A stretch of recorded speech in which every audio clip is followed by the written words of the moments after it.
ఈరోజు అంశంలో ప్రవేశించాం. మరి సందేహ నివారణలో ఈరోజు అంశం సెషన్ స్థూలము సూక్ష్మము. చాలా లోతైన ఆధ్యాత్మిక విలువలు కలిగిన ఈ అంశాన్ని మరి ఈరోజు కొనసాగించే ముందు భగవాన్ దయచేసి మీరు మా ద్వారా మాట్లాడండి, మా ద్వారా వినండి, మరియు ఈ కార్యక్రమం ఆశాంతం మీరు పర్యవేక్షిస్తూ ఉండవలసిందిగా మీకు విన్నపాలు తెలియజేస్తున్నాం.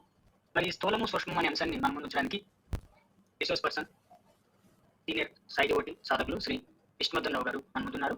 వారు ఈ విషయాన్ని మనందరికీ ముందుంచుతారు. Over to Shri Vishnuvardhan sir. Okay, Sairam sir, Sairam Bhaskar garu, చాలా చాలా థ్యాంక్స్ అండి. అందరికీ కూడా మొట్టమొదట భగవాన్ బాబా వారి యొక్క పాదపద్మం నమస్కరిస్తూ ఈ యొక్క సెషన్లో పాల్గొంటున్నటువంటి నా తోటి సాయి సాధకులందరికీ కూడా నమస్కారం, అభినందనలు, సాయిరామ్. మన భాస్కర్ గారు చెప్పినట్టుగా మన వాహినీస్ ముందుకు వెళుతూ ఉంటే కొంత కాంప్లెక్స్గా ఉంటాయి. వాటిని బెస్ట్ వే ఏంటంటే నాకు తెలిసినంతలో ఉదాహరణలతో మనం చక్కగా అర్థం చేసుకోవచ్చు. కాన్సెప్ట్ కొంచెం సార్ చెప్పినట్టుగా కొంచెం టఫ్ అనేవాడు కాకుండా కాస్త అర్థం చేసుకోవడానికి కాస్త బాగా శ్రమ చేయాల్సి, కొంచెం వాటిపైన అధ్యయనం చేయాల్సి ఉంటుంది. అయితే కొంతవరకు నేను చెప్పినది ఉదాహరణల ద్వారా కొంతవరకు మనం అర్థం చేసుకోవడానికి ప్రయత్నం చేద్దాం. అయితే అన్ని యొక్క కాన్సెప్ట్స్ లాగానే ఇక్కడ కూడా సుమారుగా 25 స్లైడ్స్ మనకు 90 నిమిషాల్లో చాలా కష్టం. ఎక్కడైతే టెర్మినాలజీ ఉందో, ఎక్కడైతే కొంచెం వాటికి వివరణ అవసరమో వాటికి నేను నాకు తెలిసిన నాలెడ్జ్లో ఇవ్వడానికి నేను ప్రయత్నం చేస్తాను. తప్పకుండా స్వామివారు మనతో ఉండి మనం గైడ్ చేస్తారు. నా చేత కరెక్ట్గా వారి యొక్క పలుకులను మీ ముందు ఉంచుతారు. స్వామి చెప్పిన అందరికీ రావడం లేదా? ఇప్పుడు మీ ఒక్కరికి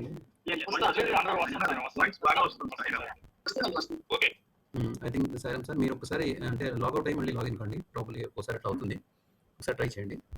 సో ఈ టాపిక్ అంతా కూడా ఏంటంటే ఎక్సెప్ట్ ఒక విషయం తప్ప మిగతా అని కూడా ఒక వర్డ్ విజువలైజేషన్ అంటారు. అంటే ఊహాజనితమైనది.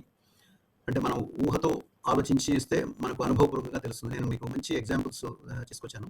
వాటి ద్వారా ఈ స్థూలము సూక్ష్మం అనేటువంటి ఒక కాన్సెప్ట్ భగవాన్ రాసినటువంటి సందేహ నివారణ నుంచి తయారు చేసినటువంటి ఈ పీపీటీని నేను మీ ముందు ఉంచడానికి ప్రయత్నం చేస్తాను. మంచి ఉదాహరణతో మీకు ఈజీగా చిన్నపిల్లవాడికి అర్థమైనట్టుగా చెప్పడానికి నేను ప్రయత్నం చేస్తాను. నెక్స్ట్ స్లైడ్ అండి Sai. Next slide please. Right, okay.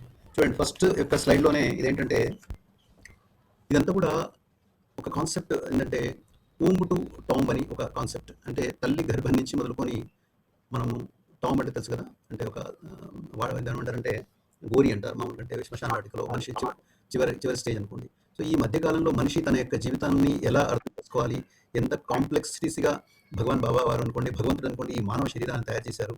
దీంట్లో ఉండేటువంటి తత్వాలు, తర్వాత దీంట్లో ఉండేటువంటి అంశాలు ఎంత లోతుగా మనం అర్థం చేసుకుంటే అంత భగవంతుడికి దగ్గర కావడానికి మనకు ఒక ఆస్కారం ఉంటుంది. అయితే ఈ ప్రక్రియలో ఏంటంటే ఇది ఈ పుస్తకం పేరే కదండి, సందేహ నివారణి అని. అంటే సందేహాలు నివారణ చేసేది. సమాధానాలు ఎవరిస్తారు అంటే భగవాన్ బాబా ఇస్తారు. మొత్తం పుస్తకం కూడా ప్రశ్నలు వారే వేశారు, సమాధానం కూడా వారే ఇచ్చారు. సో దిస్ బేసికలీ ఏంటంటే ఎక్కువగా ఇంక్విస్ట్ అంటారు. అంటే మనం ఎంక్వైరీ అంటారు. ఎంక్వైరీ కాదు, ఇంక్వైరీ, INQ. అంటే మనంతలకు మనం ఇంటర్నల్గా మనం ఎలా దీని ఈ యొక్క సూక్ష్మ స్థూల శరీరాలను ఇంకా ముందు వచ్చేటువంటి టెర్మినాలజీని ఎంత చక్కగా మనం అర్థం చేసుకోగలుగుతాం అనేది మన యొక్క సందేహాలను స్వామి నివారణ చేసినట్టుగా ఎంత చక్కగా ఈ కాన్సెప్ట్ ముందుకు తీసుకెళ్తారు. నిజంగా ఒక ట్రాన్స్లోకి మనం వెళ్ళిపోవచ్చు. నిజంగా చెప్పాలంటే అంటే ఒక ఊహాజనితమైనటువంటి ప్రపంచంలోకి మనం అడుగు పెడితే ఎలా ఉంటుంది అనేది ఇప్పుడు ఈ యొక్క స్థూల సూక్ష్మ శరీరాల్లో మనం నేర్చుకోవడానికి మనం ప్రయత్నం చేద్దాం. నెక్స్ట్ స్లైడ్ సాయిరా. నెక్స్ట్ సాయిరా. ఇది దీనిపైన కొంచెం మనం టైం ఇద్దామండి. ఇది మన లక్ష్యం స్వామి. సో మానవ శరీరం మనకు భగవంతుడు ఇచ్చినందుకు, అంటే మనకు తెలుసు ఎన్నో లక్షల కోట్ల జన్మల తర్వాత మానవుడిగా జన్మించడం అనేది ఎంతో ఉన్నతమైనటువంటి ఒక ఏమంటారంటే జన్మది. అంటే పశుపక్షాదులు ఉన్నాయి, తర్వాత వృక్షాలు ఉన్నాయి, తర్వాత క్రూర జంతువులు ఉన్నాయి, సామాన్య జంతువులు ఉన్నాయి, తర్వాత సాధు జంతువులు ఉన్నాయి. వీటన్నిటిని మించి అలాగ వస్తూ ఒక్కొక్క ఆత్మ అది ఒక్కొక్క శరీరంలోకి వస్తూ చివరికి భగవంతుని యొక్క అనుగ్రహంతో తను చేసుకున్నటువంటి కర్మల చేత వాటి యొక్క ఫలితాల యొక్క ఉత్కృష్టం అంటే హయ్యెస్ట్ ఫామ్ ఏమిటి అంటే మానవ జన్మ ఎత్తడం.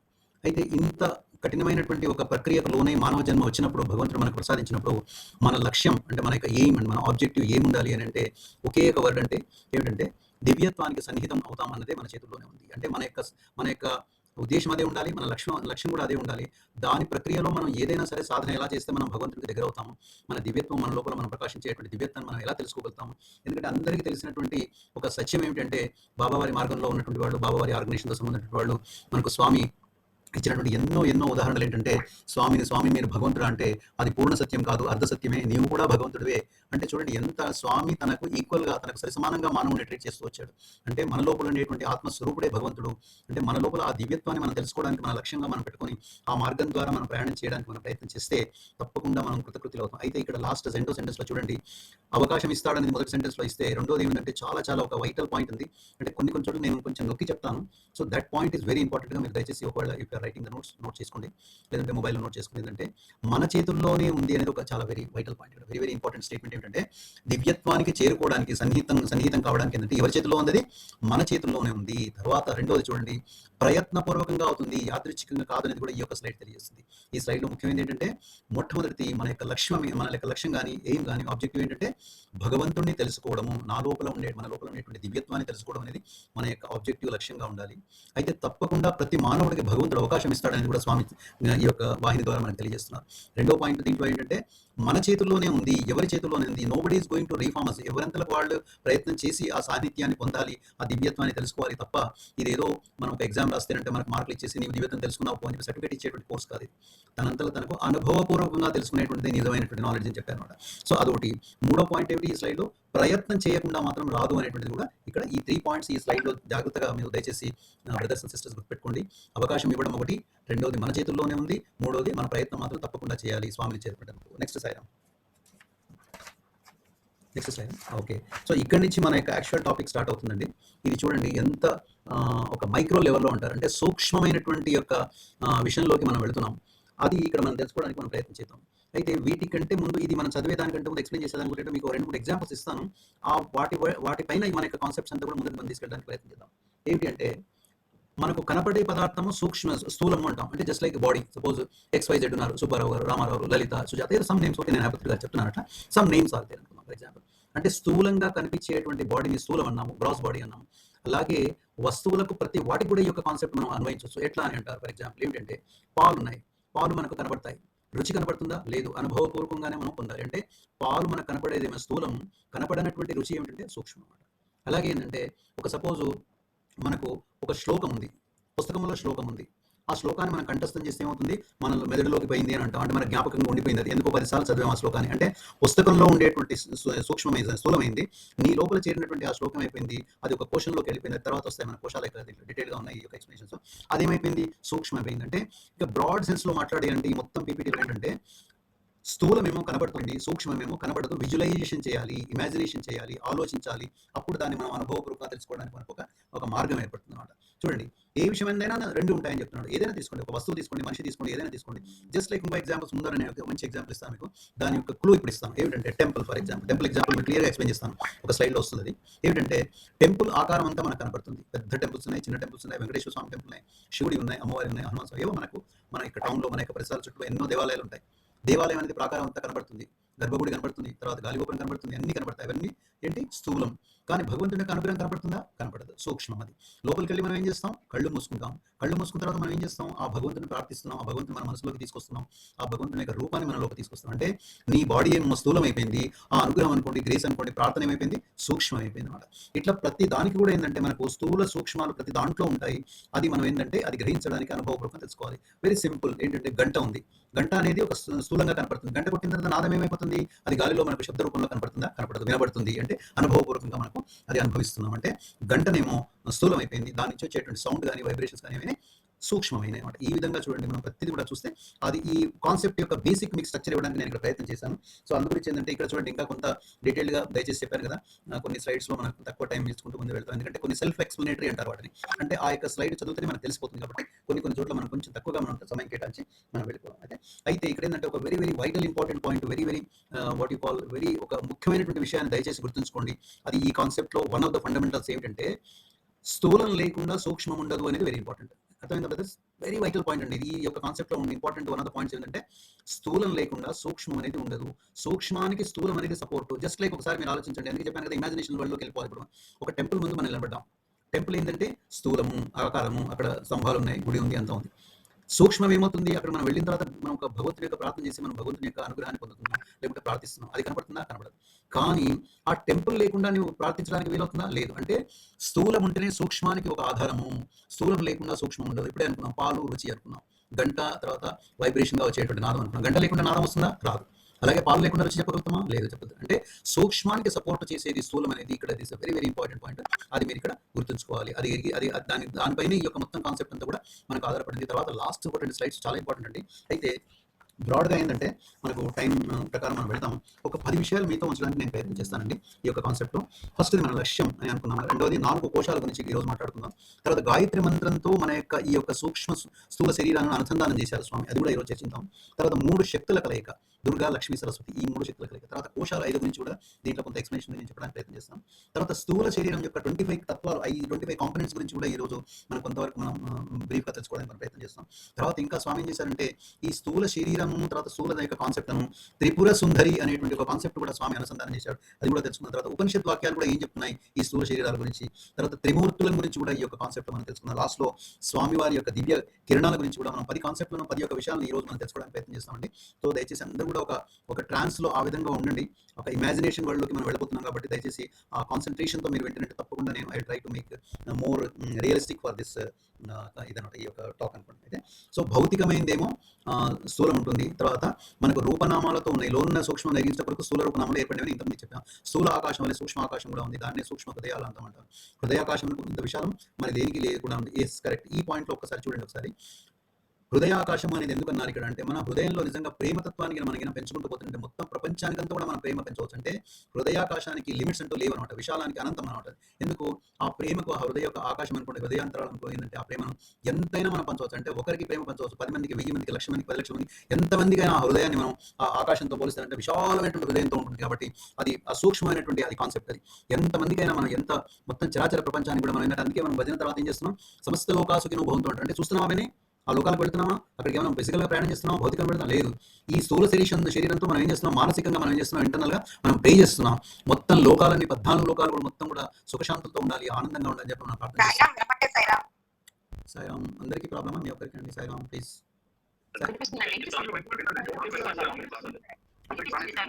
అది మీకు ఏదో ప్రాబ్లం ఉన్నట్టుంది మేడం, ఒకసారి లాగౌట్ చేసి మళ్ళీ రాండి దయచేసి ప్లీజ్. మై హంబుల్ రిక్వెస్ట్ అండి. నెక్స్ట్ స్లైడ్ వెళ్దాం సాయిరామ్. నెక్స్ట్ స్లైడ్ మార్చం సాయిరామ్. ఎస్, ఇక్కడ ఒక్క నిమిషం, లెట్ మీ ఫైండ్ అవుట్.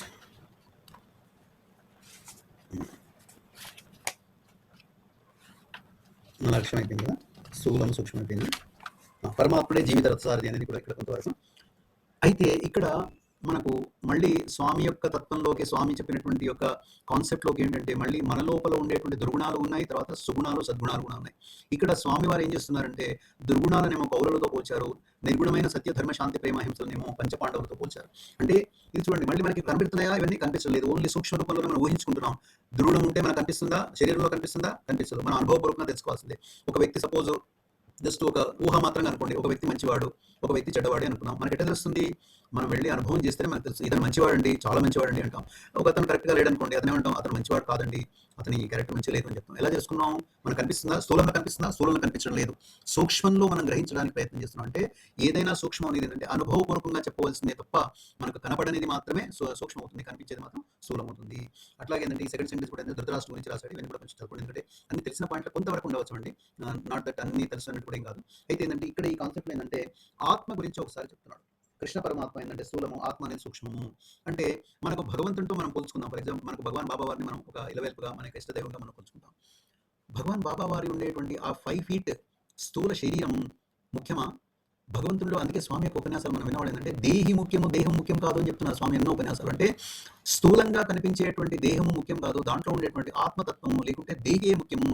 అంటే కృష్ణ పరమాత్మయే ఆత్మ అనే పేరుతో సాక్షిభూతుడై జీవిత రథసారథి. అంటే ప్రతి మానవుడిలో అంతర్గతంగా ఏంటంటే ఆ యొక్క ఆత్మ రూపంలో కృష్ణ భగవానుడు ఉండి అందరినీ నడిపిస్తున్నాడు, సూక్ష్మ రూపంలో ఉండి నడిపిస్తున్నాడు. అది తెలుసుకోవాలంటే మనం అనుభవపూర్వకంగా మనం అనుభవించాల్సింది తప్ప మనకు వర్డ్స్తో రాయడం కానీ లేకుంటే ఎక్కడో ఒక రూపము దానికి పెట్టి మనం దాన్ని వర్ణించడం కానీ మన వల్ల కాదు. అంటే ఆత్మకి ఇంతమందికి అందరికీ తెలిసినటువంటి ఆత్మకు రూపం ఉండదు, తర్వాత ఆత్మకు నాశనం లేదు, ఆత్మ దహించాలని మనం భగవద్గీతలో నేర్చుకున్నాం కూడా.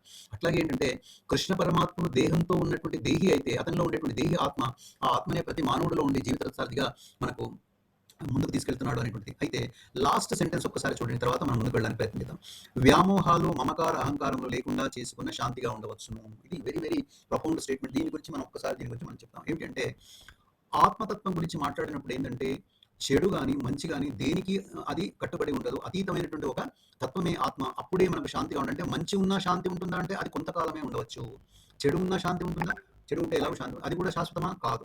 అంటే ఈ యొక్క వ్యామోహాలు అంటే ఎమోషన్స్ అనుకోని, మమకార అహంకారాలు అనుకోండి, ఇవన్నీ లేకుండా చేసుకున్నటువంటి శాంతియే శాంతిగా ఉండవచ్చు. అంటే అందుకే ఏం చెప్పారంటే నిరాకారమైనటువంటి యొక్క భగవంతుని మనం ఎప్పుడైతే మనం అలవాటు చేసుకున్నామో, ముఖ్యంగా జ్యోతి ధ్యానంలో మనకు వస్తుంది. అందుకే స్వామి ఏం చెప్పారు, ఈ ఆకారాన్ని నమ్ముకోకండి, ఆ ఆకారాన్ని నమ్ముకోకండి. ఎందుకు? అవి శాశ్వతమైనవి కావు. స్థూలంగా కనబడేటువంటి శరీరాలు శాశ్వతమైనవి కావు. సూక్ష్మంగా ఉండేటువంటి ఆత్మతత్వం, సూక్ష్మంగా ఉండేటువంటి దివ్యత్వం మాత్రమే మనకు పర్మనెంట్ గా ఉంటుంది, శాశ్వతమైనది. కాబట్టి అంటే ఈ ఎమోషన్స్ అనుకోండి, అహంకార మమకారాలు అనుకోండి, అభిమానాలు అనుకోండి, వీటన్నిటికీ అతీతంగా ఉండేటువంటి శాంతియే అంటే అదే ఆత్మతత్వం. అప్పుడే మనం దాన్ని అనుభవించడానికి వీలవుతుంది. అది మంచిగా ఉన్నా కానీ కొంతవరకే ఉంటుంది కాబట్టి మనం అనుభవించడానికి వీల్లేదు. చెడుగా ఉన్నా కానీ కొంతవరకే ఉంటుంది, అనుభవించడానికి. ఈ రెండింటికి అతీతమైనటువంటి గుణం అంటే నిరాకారమైనటువంటి గుణం, నిర్గుణ రూపమైనటువంటి మనం ఎప్పుడైతే పెడతామో అప్పుడు నీ లోపల ఒక మంచి శాంతి అనేది ఒకటి నెలకొల్పడానికి అవకాశం ఉంటుంది. అది ముందు ముందు స్లైడ్ లో వస్తుంది. వాటికి పేరు కూడా ఇచ్చారు, తురీయ అవస్థ అని చెప్పి, తర్వాత కారణజనం, కారణ శరీరం అని చెప్పి ఇచ్చారు. అవన్నీ ముందు తెలుసుకున్నాం. ఇక్కడ ఈ స్లైడ్ గురించి మనం తెలుసుకోవాల్సింది ఏంటంటే, ఫస్ట్ థింగ్ ఏంటంటే కౌరవులు అనేది దుర్గుణులతో పోల్చారు, దుర్గుణులు కౌరవులతో పోల్చారు. సత్య ధర్మ శాంతి ప్రేమ హింసలను 5 పాండవులతో పోల్చారు. తర్వాత కృష్ణ పరమాత్ముడు అనేటువంటి శరీరం వేరే, కృష్ణుల్లో ఉండేటువంటి ఆ దేహి అనేటువంటి సత్సాయి బాబా గారి యొక్క శరీరం వేరే, స్వామిలో ఉండేటువంటి ఆత్మతత్వం అనుకోండి, దివ్యత్వం అనుకోండి, ఆ దివ్యమైన స్వరూపం అనుకోండి, అది అందరి యొక్క జీవితాలను రథసారథిగా ఉండి నడిపిస్తున్నది. ఈ స్లైడ్ లో ఉండేటువంటి next slide. Let's go fast, time బాగా. ఎస్, దీనిపైన కొంచెం మనం కొంచెం టైం. అవును మేడం, ఇది నాకు కూడా అట్లాగే ఉంది. కొంచెం స్లైడ్స్ ఎందుకో బ్లర్గా ఉన్నాయి. ఐ థింక్ కొంచెం కనపడుతుందా మరి మీకు అందరికీ? నాకు కూడా I feel the same thing. Bhaskar garu కొంచెం అదే బరువుగా ఉంది కదా. Okay, let me see. సరే సార్, నేను ఒకసారి ట్రై చేయనా సార్ నేను ప్రెజెంటేషన్? సరే, నేను ఒకసారి ట్రై చేయమంటారా? చూద్దాం అది ఎట్లా ఉందో. Let me try. Just give me 1 second. నేను ఆల్రెడీ ఓపెన్ చేసి పెట్టాను. జస్ట్ ఒక సెకండ్ అండి. జస్ట్ గివ్ మీ 1 సెకండ్ అండి. ఓకే సరే,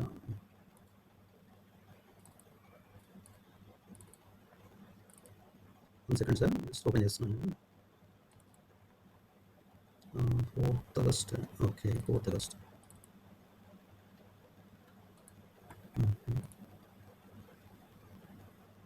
okay right, let me see.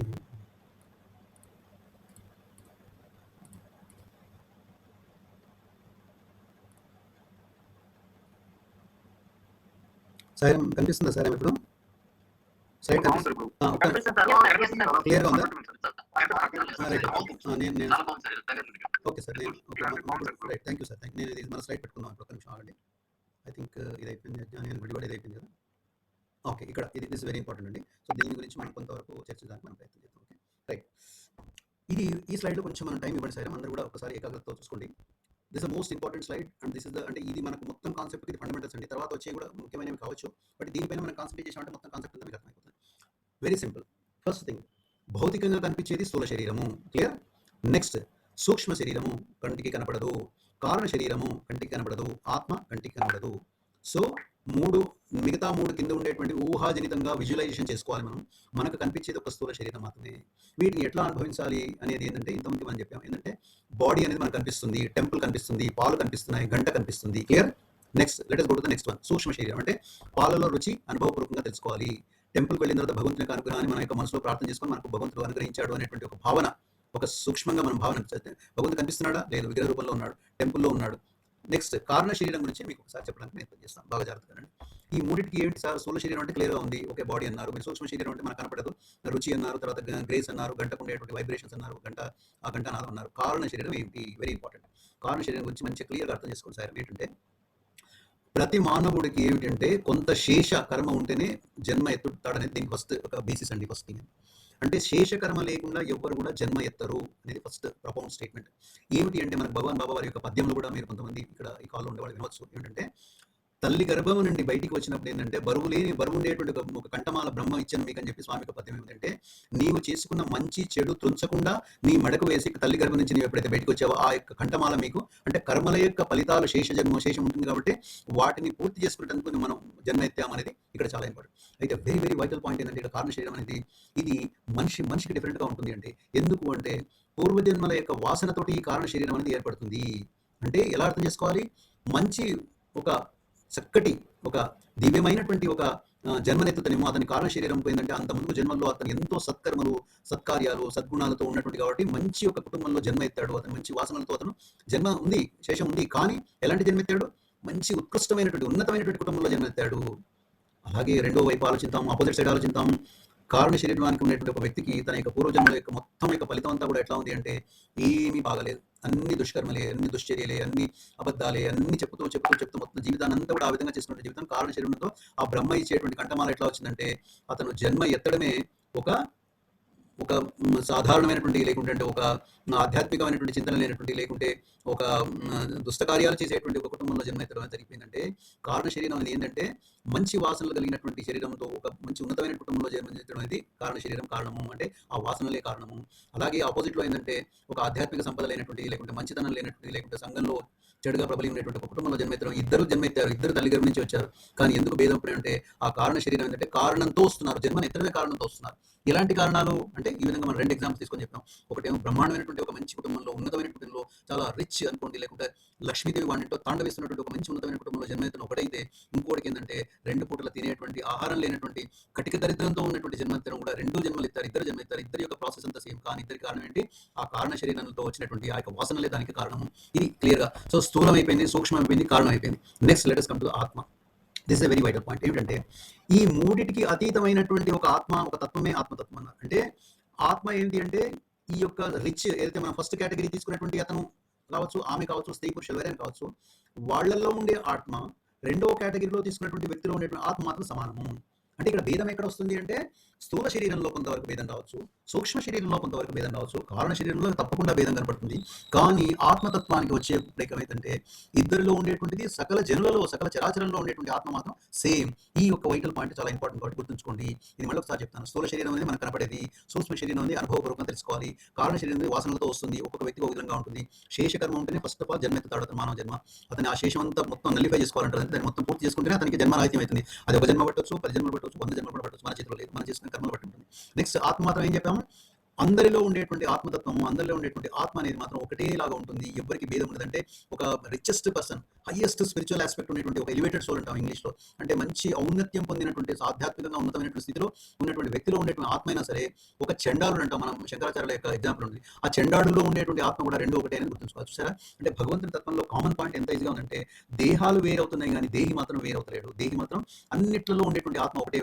ఈ యొక్క డిఫరెన్స్ ఎక్కడ వస్తుందంటే పై యొక్క స్టేజెస్ లోనే వస్తున్నాయి. కారణ సూక్ష్మ స్థూలంలోనే డిఫరెన్స్ వస్తున్నాయి తప్ప ఈ ఆత్మతత్వానికి వచ్చే వరకు ఆ యొక్క భేదాభిప్రాయం లేదు అనేటువంటిది. అది ప్యూర్ గా స్వచ్ఛంగా ఉండేటువంటి ఆత్మ అందరిలో ఒకే విధంగా ఉంటుందని చెప్పి ఈ స్లైడ్ లో, అందుకే దీనిపైన కొంచెం మనం ఎక్కువగా టైం తీసుకున్నాం. సార్ నెక్స్ట్ సార్ నేను చెప్తాను జస్ట్ ఓకే. రైట్, వచ్చిందా? ఐశ్వర్య మరి ఈశ్వరుడు వచ్చారా? Sir okay, thank you sir. ఇది చూడండి, వెరీ సింపుల్ అండి. ఇక్కడ సంపద అనేది కూడా భగవంతుడి యొక్క రూపమే అండి. అంటే ఒక వ్యక్తి రిచెస్ట్ గా ఉన్నాడు అంటే అతని దగ్గర ఆ యొక్క లక్ష్మీదేవి అనుకుందాం. మనం మామూలుగా మన తెలుగు రాష్ట్రాల్లో లేకపోతే మన భారతదేశంలో మనం డబ్బులు కానీ లేకపోతే సంపద దేంతో పోలుస్తాం? లక్ష్మీదేవి, ఐశ్వర్యం అంటాం, ఐశ్వర్య లక్ష్మి అంటాం, మామూలుగా ధనలక్ష్మి అంటాం. సో ఈశ్వరుని యొక్క ఒక రూపమే ఈ యొక్క ఐశ్వర్యం. ఈశ్వరుడే ఇంకొక రూపంలో ఈ యొక్క ఐశ్వర్య స్వరూపుడే ఈశ్వరుడు అని చెప్తున్నాం. ఈ అద్వితీయ ప్రపంచంలో ప్రతి వస్తువు ఐశ్వర్యంతో కూడినదే.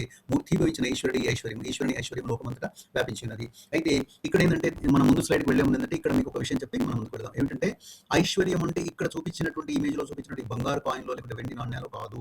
అది కూడా అంటే దట్ ఈస్ ఆల్సో ఇంక్లూడెడ్. ఏమిటది? జ్ఞానము, తెలివి, తర్వాత చాకచక్యంగా ఉండే కామన్ సెన్స్ అంటాం మనం. ఇవన్నీ కూడా భగవంతుని యొక్క స్వరూపాలే, భగవంతుని యొక్క ఐశ్వర్యం. అంటే ఒక వ్యక్తి మంచి ఆధ్యాత్మికంగా చక్కగా వాగ్ధాటిగా చక్కగా చెప్పగలుగుతాడు, అది కూడా భగవంతుని యొక్క ఐశ్వర్యమే. ఒక వ్యక్తి దగ్గర విపరీతంగా డబ్బు ఉంది, అది కూడా ఐశ్వర్యమే. ఒక వ్యక్తి చాలా చాకచక్యంగా పనులు చేస్తాడు, తెలివిగా పనిచేస్తాడు, ఎట్లాంటి ఒక ప్రాబ్లమ్ అయినా ఈజీగా సాల్వ్ చేస్తాడు, దట్ ఇస్ కామన్ సెన్స్. అంటే ఆ యొక్క లౌకిక జ్ఞానం అనుకోండి, తత్వజ్ఞానం అనుకోండి, అది కూడా భగవంతుని యొక్క ఐశ్వర్యమే. అలాగే జ్ఞానం ఫర్ ఎగ్జాంపుల్, అంటే బుక్తో నేర్చుకునేటువంటి జ్ఞానం కావచ్చు, అనుభవిక జ్ఞానం కావచ్చు, ఇది కూడా భగవంతుని యొక్క తత్వమే. ఇది కూడా ఐశ్వర్యం కిందకి వస్తుంది. ఒక డబ్బే కాదు, ఇవన్నీ కూడా ఐశ్వర్యం కిందకి వస్తాయి. అవన్నీ ఎందుకు వచ్చింది అనేది ముందు మనకు కొంచెం తెలుస్తున్నాడు. ఈశ్వర తత్వం గురించి తెలుసుకున్నప్పుడు మనకు తెలుస్తుంది. ఇక్కడ ఏంటంటే 2 తత్వాలు ఉన్నాయి మనకు అంతా బాగా తెలిసిందే. ఈ యొక్క కొంతవరకు ఏంటంటే సగుణ రూపము, 2 తత్వాలు ఉన్నాయి, సగుణ నిర్గుణ అనేది మనకు తెలుసు అందరికీ. సాకారంగా ఉండేటువంటిది స్థూలము, నిరాకారంగా ఉండేది సూక్ష్మము. మనసు మరియు తలుపులతో కూడినది సగుణము, భగవంతుడు మార్పు చెందని నిత్యమై ఆత్మస్వరూపుడు. అంటే ఏమిటి ఇదంటే ఇంతకుముందుకు మనం ఆత్మ గురించి చెప్పింది ఇక్కడ కొంచెం వేరే వర్డ్స్‌తో ఇచ్చాడు అంతే లేదు. అంటే భగవంతుడు మార్పు చెందని నిత్యమైన ఆత్మస్వరూపుడు అంటే అందరిలో ఉండేటువంటి ఆత్మతత్వం ఒకటే. అదే నిర్గుణ నిరాకార తత్వం అనేది గుణరహితం. ఇంతకుముందే చెప్పాం. అంటే శాంతి కావాలి, ఆత్మతత్వానికి మనం చేరుకోవాలి, ఆనందాన్ని పొందాలి అంటే మనము నిర్గుణ నిరాకార జ్యోతి ధ్యానంలోకి వెళితేనే మనకు ఆ భగవంతుని యొక్క తత్వం తెలుస్తుంది. అది ఒక స్లైడ్‌లో ఉంది, మీకు చెప్పడానికి నేను ప్రయత్నిస్తాను. ఆ స్థితికి ఒక మంచి పేరుంది. అది మనం ముందు ముందు నేర్చుకుందాం. సగుణ రూపం అనేది మనకందరికీ తెలుసు. మనం ఏం చేస్తాం మీకు అందరికీ నేను క్లారిఫై చేస్తాను. ఇక్కడ ఏంటంటే సగుణ రూపంతో ఉండేటువంటి భగవాన్ని కళ్ళు మూసుకొని నిర్గుణ రూపంలో మనం ప్రార్థిస్తాము. కరెక్టా కదా? అంటే మనం సపోజ్ వెంకటేశ్వర స్వామి టెంపుల్కి వెళ్ళాము. ఏం చేస్తున్నాము? ఆ విగ్రహాన్ని చూస్తున్నాం. సగుణ రూపంలో ఉన్నాడు, సాకార రూపంలో ఉన్నాడు. కానీ ఒక్కసారి నీవు కళ్ళు మూసుకునే వరకు ఏమైపోతుంది? ఆ నిర్గుణమైనటువంటి ఆ యొక్క రూపం అంతా నీ మనసులోకి వచ్చేస్తుంది, నీ హృదయాంతరాలకు వచ్చేస్తుంది. అంటే నిర్గుణ నిరాకారం అనేది ఏమైపోతుందంటే నీ మనసులోకి వచ్చేస్తుంది. నువ్వు ఆ విధంగా భావించుకుంటున్నావు, ఊహించుకుంటున్నావు, విజువలైజ్ చేసుకుంటున్నావు. అంటే సగుణ సాకారాన్ని మనం టెంపుల్కి వెళ్ళినా లేకుంటే ఎక్కడైనా ఆధ్యాత్మిక ప్లేస్కి వెళ్ళినా ఏం చేస్తున్నాం? ఎందుకు కళ్ళు మూసుకుంటున్నాము? అంటే కనపడతాడు. కానీ ఆ సగుణంగా ఉండేటువంటి నిర్గుణ రూపంలో, నిరాకార రూపంలో మనం మన యొక్క హృదయాంతరాలకు తీసుకొని మనం ప్రార్థన చేయడము, శ్లోకాలు చదవడం, లేకుంటే ఇంకేదైనా పద్యాలు చదవడం. సపోజ్ భజన చేస్తాం, మనం అంతా స్వామి యొక్క డివోటీస్ బట్టి భజనలో ఏం చేస్తున్నాము? ఒక్కసారి ఆ యొక్క మూల విరాట్ మనకు ప్రధానంగా ఉండేటువంటి మందిరంలో ఉండేటువంటి స్వామి ఫోటో లేకుంటే షిరిడి బాబా విగ్రహం ఏదో చూస్తాం. చూసి అట్లాగే చూస్తుంటామా? లేదు. ఆటోమేటిక్గా ఏమైపోతుంది? ఒక్క క్షణంలో ఏం చేస్తాము? కళ్ళు మూసుకుంటాం. అంటే ఆకార రూపంతో ఉండేటువంటి ఆ విగ్రహాన్ని నిరాకారంగా మన హృదయాంతరాల్లోకి తీసుకొని మనం ధ్యానించడానికి, పూజించడానికి మనం ప్రయత్నిస్తాం. ఇదే ఈశ్వరతత్వం. అంటే సగుణ సాకారం నుంచి నిర్గుణ నిరాకారానికి వెళ్ళేటువంటిది ఈ యొక్క ఈశ్వరతత్వం. అందుకే ఇక్కడ శివలింగం ఇచ్చారు. ఎందుకు ఇచ్చారు? శివలింగానికి మీరు డైరెక్షన్ చెప్పగలుగుతారా? ఏ డైరెక్షన్లో ఉండదు. ఏ డైరెక్షన్ చూసినా, ఎక్కడి నుంచి చూసినా కానీ శివలింగం అదే ఆకారం ఉంటుంది. దానికి ఏమంటారంటే పూర్ణంగా ఉండేటుంది అని అంటారు. ఇప్పుడు సపోజ్ పక్కన ఈశ్వరుడు యొక్క ఇక్కడ ఇమేజ్ ఇచ్చారు. ఈశ్వరుడు ముందని చూస్తే మనకు త్రిశూలము, తర్వాత స్వామివారి యొక్క పాదాలు, తర్వాత ఆ యొక్క నాగుపాము ఇవన్నీ కనబడతాయి. వెనక్కి వెళ్తే కనబడతాయి. అంటే సగుణ సాకార రూపంలో ఉండేదానికంటే నిర్గుణ నిరాకారంలో పూర్ణమైనటువంటి ఒక ఆనందం పొందుతాం. పూర్ణమైనటువంటి ఒక స్థితిని మనం ఒక ఊహించుకునేటువంటి స్థితి సాధ్యమవుతుంది. అదే నిజమైనటువంటి. అందుకే మనం ప్రతిసారి ఏం చెప్తున్నాం? దేహం కంటే దేహే ముఖ్యము. దేహి అంటే ఒక్కొక్క పేరు ఏమిటంటే ఆత్మతత్వం అని చెప్పి మనం చెప్పుకుంటున్నాం. నెక్స్ట్ చెప్పాం కదా ఒకటి, గాయత్రి మంత్రంతో భగవాన్ బాబా వారు ఈ స్థూల సూక్ష్మ శరీరాలను అనుసంధానించారు. Very important. ఇది కూడా ఇక్కడ 3 వర్డ్స్ ఉన్నాయండి. ఈ వర్డ్స్ మాత్రమే మనం తెలుసుకుందాం. ఏంటంటే శరీరము, మనసు, ఆత్మ. ఈ 3 ఒక విధంగా ఉన్నాయి. మళ్ళీ పై సెంటెన్స్ గురించి ఒక్కసారి మీకు చెప్తాను. శరీరమేమో స్థూలము, మనసేమో విజువలైజేషన్, ఇమాజినేషన్, ఆలోచన. మనం ఒక నేను మనసులో స్వామిని నిలుపుకున్నాను, మనసులో గాయత్రి మంత్రాన్ని నిలుపుకున్నాను, మనసులో గాయత్రి మాత్రం నా యొక్క మనసులో పెట్టుకున్నాను అనేది మనసు. ఆత్మ అనేది వీటన్నిటికి అతీతమైనటువంటి ఆత్మతత్వం. అందరిలో ఉండేటువంటి ఆత్మతత్వం ఒకటే అని చెప్పి ఈ 3 వర్డ్స్ యొక్క క్లారిటీ మనం ఎప్పుడు మర్చిపోదు. శరీరము, మనసు, ఆత్మ. ఈ పైన ఒక 3 వర్డ్స్ ఇచ్చారండి. వీటి గురించి మనం ఒకసారి కొంచెం తెలుసుకుందాం. భూర్, భువ, సువ. వీటికి భగవాన్ బాబా వారు ఇచ్చినటువంటి ఎంత చక్కటి చూసారా? ఈ పదముల విస్తృత లోకములైన స్థూల అనేది భూర్, సూక్ష్మ అనేది భువ, తర్వాత కారణం సూచించి సువ. ఈ మూడింటికి గాయత్రి మంత్రంతో భగవాన్ బాబా వారు అనుసరించి ప్రణవమైన ఓం ఈ 3 లోకంలో వ్యాపించి ఉంది. అందుకే ఏంటంటే మనము ఓంకారం అనేది ఏ దేనికి సంబంధించిందండి? ఏ భగవంతునికి సంబంధించింది? ఏ భగవంతునికి సంబంధించింది కాదు. ఓంకారం మనం బాబా వారి పూజ చేసిన ఓంకారం చేస్తాం, లక్ష్మీదేవి పూజ చేసిన ఓంకారం చేస్తాం, గణపతి ప్రార్థన చేసిన ఓంకారం చేస్తాం. అంటే ఓంకారం ఏమైంది? ఈ 3 లోకాలు అంటే ఈ యొక్క భూర్, భువ, సువ వీటిలో ఉండేటువంటి ఆ తత్వం. కాబట్టి ఓంకార రూపం అని చెప్పి మన యొక్క మంగళహారతిలో కూడా ఏం చెప్తున్నాం? ఓంకార రూపాన్ని మన స్వామికి అన్వయించి మనం మంగళహారతి పాడతాం. సో ఆ విధంగా ఈ గాయత్రి మంత్రాన్ని కూడా స్వామి అన్వయించి ఈ యొక్క సూక్ష్మ స్థూల ఆత్మను ఏ విధంగా అనుసరించాలి ఇది ఒక స్లైడ్ మనం తెలుసుకోవడానికి మనం ప్రయత్నం చేద్దాం అన్నమాట. సో ఇక్కడ గుర్తుంచుకోవాలి భూర్, భువ, సువ. భూర్ అంటేనేమో స్థూల, భువ అంటేనేమో సూక్ష్మ, శుభ అంటేనేమో కారణ శరీరం అనేది అనమాట. నెక్స్ట్ ఇది చెప్పాను కదా, త్రిశక్తుల గురించి మనం మాట్లాడుతున్నాం చెప్పి చూసారా? గాయత్రి మంత్రం తర్వాత భగవాన్ బాబా వారు ఏం చేశారు అంటే మీరు విజువలైజేషన్ చేసుకోవాలని చెప్పాను కదా, ఒక ఇమాజినేషన్ వరల్డ్ లో ఉండాలి. ఏంటది? క్రియాశక్తి దుర్గామాతతో పోల్చుకున్నారు, ఇచ్ఛాశక్తి లక్ష్మితో పోల్చుకున్నారు, జ్ఞానశక్తి సరస్వతి మాతతో పోల్చుకున్నారు. అంటే మనిషిలో ఉండేటువంటి దుర్గా ఎవరు అంటే నీవు చేసే ప్రతి క్రియ ఎవరి రూపం అంటే దుర్గా యొక్క రూపం, దుర్గామాత యొక్క రూపం. అలాగే లక్ష్మి ఎవరు అంటే గుహ లేదా మనోతత్వంతో కూడినది, జడమైన శరీరం ప్రాణమయంగా చేసే చైతన్యవంతం చేయనది ఆ లక్ష్మీతత్వం. ఇచ్ఛాశక్తి అంటే చెయ్యాలి అనేటువంటి ఒక సంకల్పం, ఒక దృఢమైనటువంటి ఒక డిటర్మినేషన్ అంటారు, ఆ స్ట్రాంగ్ డిటర్మినేషన్. దాన్ని లక్ష్మీతత్వంతో పోల్చారు, లక్ష్మీమాతతో. సరస్వతిని సుహ లేదా ప్రజ్ఞాశక్తిని కలిగించే ఆత్మతత్వంతో పోల్చారు. అంటే మళ్ళీ కూడా ఈ మొత్తం ఫండమెంటల్స్ అన్ని మూడింటిపైన ఆధారపడ్డాయి. ఇక్కడ ఏది? స్థూల, సూక్ష్మ, మళ్ళీ లాస్ట్ కారణ. అంటే క్రియాశక్తి మనం చేసేదేమో దుర్గామాతతో పోల్చారు స్వామి. ఇచ్ఛాశక్తి అంటే టు డూ సంథింగ్, డిటర్మినేషన్ ది లక్ష్మీ మాతతో. జ్ఞానశక్తి అంటే సరస్వతి మాతతో. అంటే ఇక్కడ ఏంటి? మీకు ఇంతకుముందు ఒక ఎగ్జాంపుల్ ఇచ్చాను, శ్లోకం ఎగ్జాంపుల్ ఇచ్చాను, మీకు జ్ఞాపకం. ఏంటది? పుస్తకంలో శ్లోకం ఉంది, గణానాంతం అని చెప్పి మనం రుద్రంలో చదువుకుంటాం. అది పుస్తకంలో శ్లోకం రూపంలో ఉంది. మనం 10 సార్లు చదివాం, 100 సార్లు చదివాం, మనం అంతా ప్రాక్టీస్ చేసాం అనుకోండి. తర్వాత పుస్తకం అవసరమా? అవసరం లేదు. ఎక్కడికి వెళ్ళిపోయింది? జ్ఞానశక్తిలో నీకు ఏమైపోయిందంటే అది జ్ఞానకోశంలో ఉండిపోయింది అనమాట. మీ యొక్క ఆ యొక్క విజ్ఞాన కోశంలో అది ఉండిపోయింది. ఎప్పుడు కావాలంటే అప్పుడు బయటకు వస్తుంది. కానీ చూడగలుగుతామా? చూడలేము. పుస్తకం అవసరమా? పుస్తకం అవసరం లేదు. అంటే ఏమైంది? అర్థమైంది? స్థూలం నుంచి సూక్ష్మానికి వచ్చినటువంటిది నీ యొక్క మనసులో ఉండిపోయింది, నీ బుద్ధిలో ఉండిపోయింది. ఎప్పుడు కావాలంటే అప్పుడు బయటకు వస్తుంది. అట్లాగే ఆ క్రియాశక్తి ఒక పని మనం నేర్చుకునేటప్పుడు మనం చూస్తాం ఎలా చేయాలి. సపోజ్ ఒక మెడికల్ క్యాంప్ ఎలా కండక్ట్ చేయాలని చూస్తాం. నెక్స్ట్ ఏమైపోతుంది? ఆ క్రియాశక్తితో మొత్తం నీకు ఆ ఇచ్ఛాశక్తితో ఏంటంటే మొత్తం మెమరీ వచ్చేస్తుంది. మెమరీ ఎక్కడుంది అక్కడ? నీ యొక్క కోశాలలో అవి ఎంత కూడా నిక్షిప్తమైంది. ఆ నాలెడ్జ్ అంతా కూడా అది జ్ఞానశక్తిగా సరస్వతిగా నీ లోపల ఉంది. అంటే చేయవలసినటువంటి పని కానీ, చేయాలన్నటువంటి ఆ సంకల్పం కానీ, చేస్తున్నటువంటి దానికి కావాల్సిన నాలెడ్జ్ కానీ 3 కూడా దుర్గా లక్ష్మి సరస్వతి భగవాన్ బాబా వారు ఈ యొక్క 3 తత్వాలను అనుసంధానం చేసి మనకి ఇక్కడ ఇస్తున్నాడు. కాబట్టి అది కూడా మనం తెలుసుకుంటూ ప్రయత్నం చేద్దాము. అది నెక్స్ట్ సైడ్ కోశములు. ఈ కోశాల గురించి కొంతవరకు మనం తెలుసుకోవాలని చెప్పాను కదా ఈ యొక్క పీపీటీలో.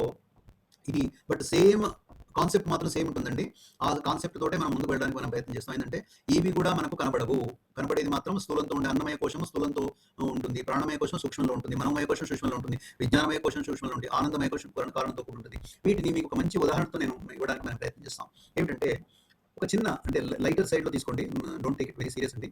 సపోజ్ మనకు ఒక మంచి డిష్, సపోజ్ ఒక పదార్థం అంటే బాగా ఇష్టం. అంటే మనోమయ కోశంలో సూక్ష్మంలో ఏమవుతుందంటే అది ఒక ఫామ్ అవుతుంది. ఈ యొక్క పదార్థం అంటే నాకు ఇష్టము. తర్వాత ఇది విజ్ఞానమయ కోశంలో అయితే దాని గురించి అవగాహన మనకు ఒకటి ఏర్పడుతుంది. తర్వాత అది చేసుకొని మనం ఎప్పుడైతే భుజిస్తామో, ఆహారం చేసుకుంటామో, ఆనందమయ కోశంతో ఏమవుతుంది, మీకు ఆనందం వస్తుంది. అంటే అన్ని కూడా ఊహాజనితమైందే. అంటే ఫస్ట్ ఏమనుకుంటున్నా, ఒక వస్తువును చూసి నేను అట్రాక్ట్ అవుతున్నాను. సపోజ్ ఒక స్వీట్ ఉంది అనుకోండి, ఆ స్వీట్ చూస్తే నాకు తినాలనిపిస్తుంది. అంటే ఇచ్ఛాశక్తితోటి నాకు ఆ యొక్క కోరిక కలిగింది. అంటే దానిపైన నాకు ఏమైపోయింది, కొంతవరకు ఆ తినాలంటే కోరిక కలిగిన తర్వాత ఏమవుతుంది, నెక్స్ట్ మనం తినడానికి ప్రయత్నం చేసాం అనుకోండి, అంటే ఒకసారి మనం తిన్న తర్వాత ఏంటంటే ఆనందం పొందుతాం, సంతోషం పొందుతాం. అదేంటంటే ఆనందమయ కోశాన్ని మనం ఎంత కూడా ఊహ మాత్రమే, మళ్ళీ నేను చెప్తున్నాను, అంత కూడా అంటే కనబడేది మాత్రం ఒక మైసూర్ పాకి కనబడుతుంది, ఒక స్వీట్ మాత్రం కనబడుతుంది. ఆ ఊహించేది మాత్రం, తినేది మాత్రం, సంతోషం పొందడం, ఆనందం పొందడం, ఇవన్నీ కూడా ఏంటంటే కోశాల రూపంలో మనం అర్థం చేసుకుంటున్నాం. But everything is imagination, visualisation అని గుర్తుంచుకోవాలి. ఇవన్నీ కూడా అన్నమయ కోశం, ప్రాణమయ కోశము, మనోమయ కోశము, విజ్ఞానమయ కోశము, ఆనందమయ కోశం, ఇవన్నీ కూడా ఏంటంటే ఆ సూక్ష్మంలో భాగంగానే మనం ఊహించుకుంటున్నాం ప్రతిదీ. ఆ విధంగా మనకు శరీరంలో ఈ విధమైన మార్పులు మనం ఊహించుకుంటున్నాం. అయితే ఈ నాలెడ్జ్ తో చేసుకుంటే ఏమైందంటే మనకు ఆనందం అనేది చక్కగా వస్తుంది. ఆనందం అనేది పూర్తిగా పూర్ణంగా అనుభవించేటువంటి మనకు ఒక ఆస్కారం ఉంటుంది. అది ఈ యొక్క అండర్స్టాండింగ్ మనం చేసుకోవాల్సింది. అది తర్వాత ఈ యొక్క ఆనందమయ కోశంతో కారణంతో కూడుకున్న దాన్ని ఒకటి మీకు చెప్పేసి ముందు స్లైడ్ కూడా చాలా ఇంపార్టెంట్ స్లైడ్, అది చెప్పేసి నేను ముందుకు వెళ్తాను. ఏమిటి అంటే ఎందుకు ఈ పర్టికులర్ పాయింట్ మీ ముందు నేను తీసుకోవడానికి ప్రయత్నిస్తాను అంటే, కారణంతో కూడి ఉంటుంది ఆనందమయ కోశం అనేది ఒకటి గుర్తుంచుకోండి. ఏమిటంటే ఇంతకుముందే మనం మాట్లాడుకున్నాం, కారణ శరీరం దేంతో వస్తుంది అంటే వాసనలతో వస్తుంది అనుకున్నాం. 2 ఎగ్జాంపుల్స్ కూడా ఇచ్చాం.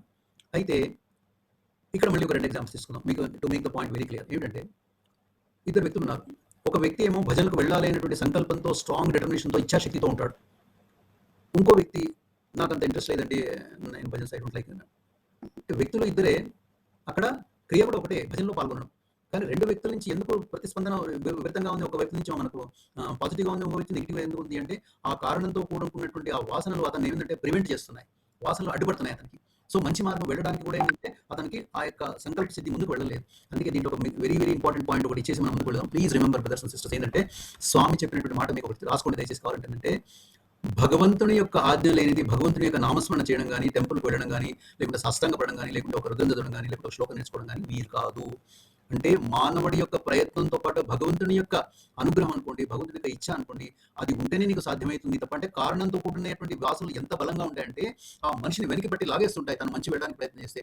కానీ ఆ ప్రయత్నం చేయంగా ఏంటంటే భగవంతుని యొక్క అనుగ్రహం, భగవంతుని యొక్క ఇచ్ఛాశక్తి, భగవంతుని యొక్క పరిపూర్ణమైనటువంటి ఒక తన యొక్క అనుగ్రహంతో ఏంటంటే ఆ వ్యక్తి మెల్లగా భజనకు రావడానికి ప్రయత్నం చేస్తాడు. అంటే ఎంత డీప్గా ఇది ఆలోచించాలంటే మనం ఏంటంటే ఒక వ్యక్తి భజనకు వస్తున్నాడు, ఒక వ్యక్తి టెంపుల్కి వస్తున్నాడు అంటే ఇట్ ఈస్ నాట్ ఏ అదృశ్చికం కాదు. అంటే ఒక యాదృశ్చికం అంటే ఏమంటారు, ఇట్స్ నాట్ ఏ ఒక వాలంటరీగా జరిగింది కాదు, ఇన్వాలంటరీగా జరిగింది కాదు.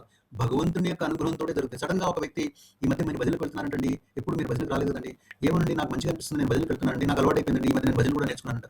వాట్ ఈస్ దిస్ అండి, ఎప్పుడు భజనకు రానివాడు ఎందుకు వస్తున్నాడు, తను చక్కగా భజన కూడా నేర్చుకుంటున్నాడు అంటే there is a turning point. అంటే భగవంతుని యొక్క ఇచ్ఛాశక్తి, భగవంతుని యొక్క అనుగ్రహం అతని యొక్క ప్రయత్నాలకు, అతని వాసనలను ఎప్పుడైతే ఓవర్కమ్ చేశాడో, ఎప్పుడైతే ఓవర్కమ్ అయిపోయావో, వాటికి అతీతంగా ఎప్పుడైతే తను ప్రయత్నం చేశాడో, భగవంతుని యొక్క అనుగ్రహం కూడా కూడితే ఈ ఆనందమయ కోశంలోకి వెళ్ళడానికి అతను ప్రయత్నం చేస్తాడు. ఎందుకు, ఎప్పుడైతే మనం మంచి చేయడానికి ప్రయత్నం చేస్తామో, ఎప్పుడైతే మనం భజనకు వెళ్తాం, మనకి సింగిల్కి వెళ్తాం, మనకి ఏమవుతుంది, ఆనందమయ కోశంలోకి మనం చక్కగా ఆనందాన్ని అనుభవిస్తున్నాం. అంటే భజన పాటలో ఫస్ట్ మనం భజన నేర్చుకున్నాం, అది ఒక స్థూలం నుంచి అంటే పుస్తకం నుంచి, తర్వాత ఏమైంది దాన్ని కంఠస్థం చేసాం, అంటే ఏమైంది మనోమయ కోశంలోకి వెళ్ళిపోయింది. తర్వాత ఏమైపోయింది దాన్ని మీరు మళ్ళీ పాడుతున్నారు, అంటే భగవంతునికి సమర్పిస్తున్నారు, అంటే విజ్ఞానమయ కోశం నుంచి బయటకు వచ్చేసింది. తర్వాత ఏమైపోయింది ఆనందమయ కోశంలో మీరు ఆనందాన్ని అనిపిస్తున్నారు. చూడ ఎన్ని స్టేజెస్ ఉన్నాయి చూసారా, నేర్చుకోవడం ఒకటి, వాడడం ఒకటి, తర్వాత విజ్ఞానమయ కోశం. అంటే మనం ఫస్ట్ ఏం చేస్తాం, చూసి చదువుతాం, చూసి మనం భజన పాట చెప్తాం. కొన్ని రోజులైన తర్వాత ఏమైంది అది వచ్చేసింది, అంటే విజ్ఞానమయ కోశంలో ఆ భజన పాట అక్కడ ఒక మెమరీలో ఉండిపోయింది. అది బయటకు వచ్చిన తర్వాత ఏమైంది చక్కగా భజన పాట కాదు, వితౌట్ బుక్ పాడగలతో. ఎప్పుడైతే ఆ పాటను ఆస్వాదిస్తావో, అని భగవంతుని ముందు ప్రదర్శన అంటే ఆఫర్ చేస్తావో, స్వామి ప్రసాదిస్తావో, అప్పుడు ఆనందమయ కోశంలోకి వెళ్ళి ఆనందంగానే ఉండగలుగుతాం. అంటే ఈ లాస్ట్ చెప్పినటువంటి పాయింట్, భగవంతుని యొక్క అనుగ్రహం లేకుండా ఆ వాసనలను ఓవర్కమ్ చేయడం ఇట్స్ నాట్ పాసిబుల్ అనేది ఈ పాయింట్ గురించి నేను ఇక్కడ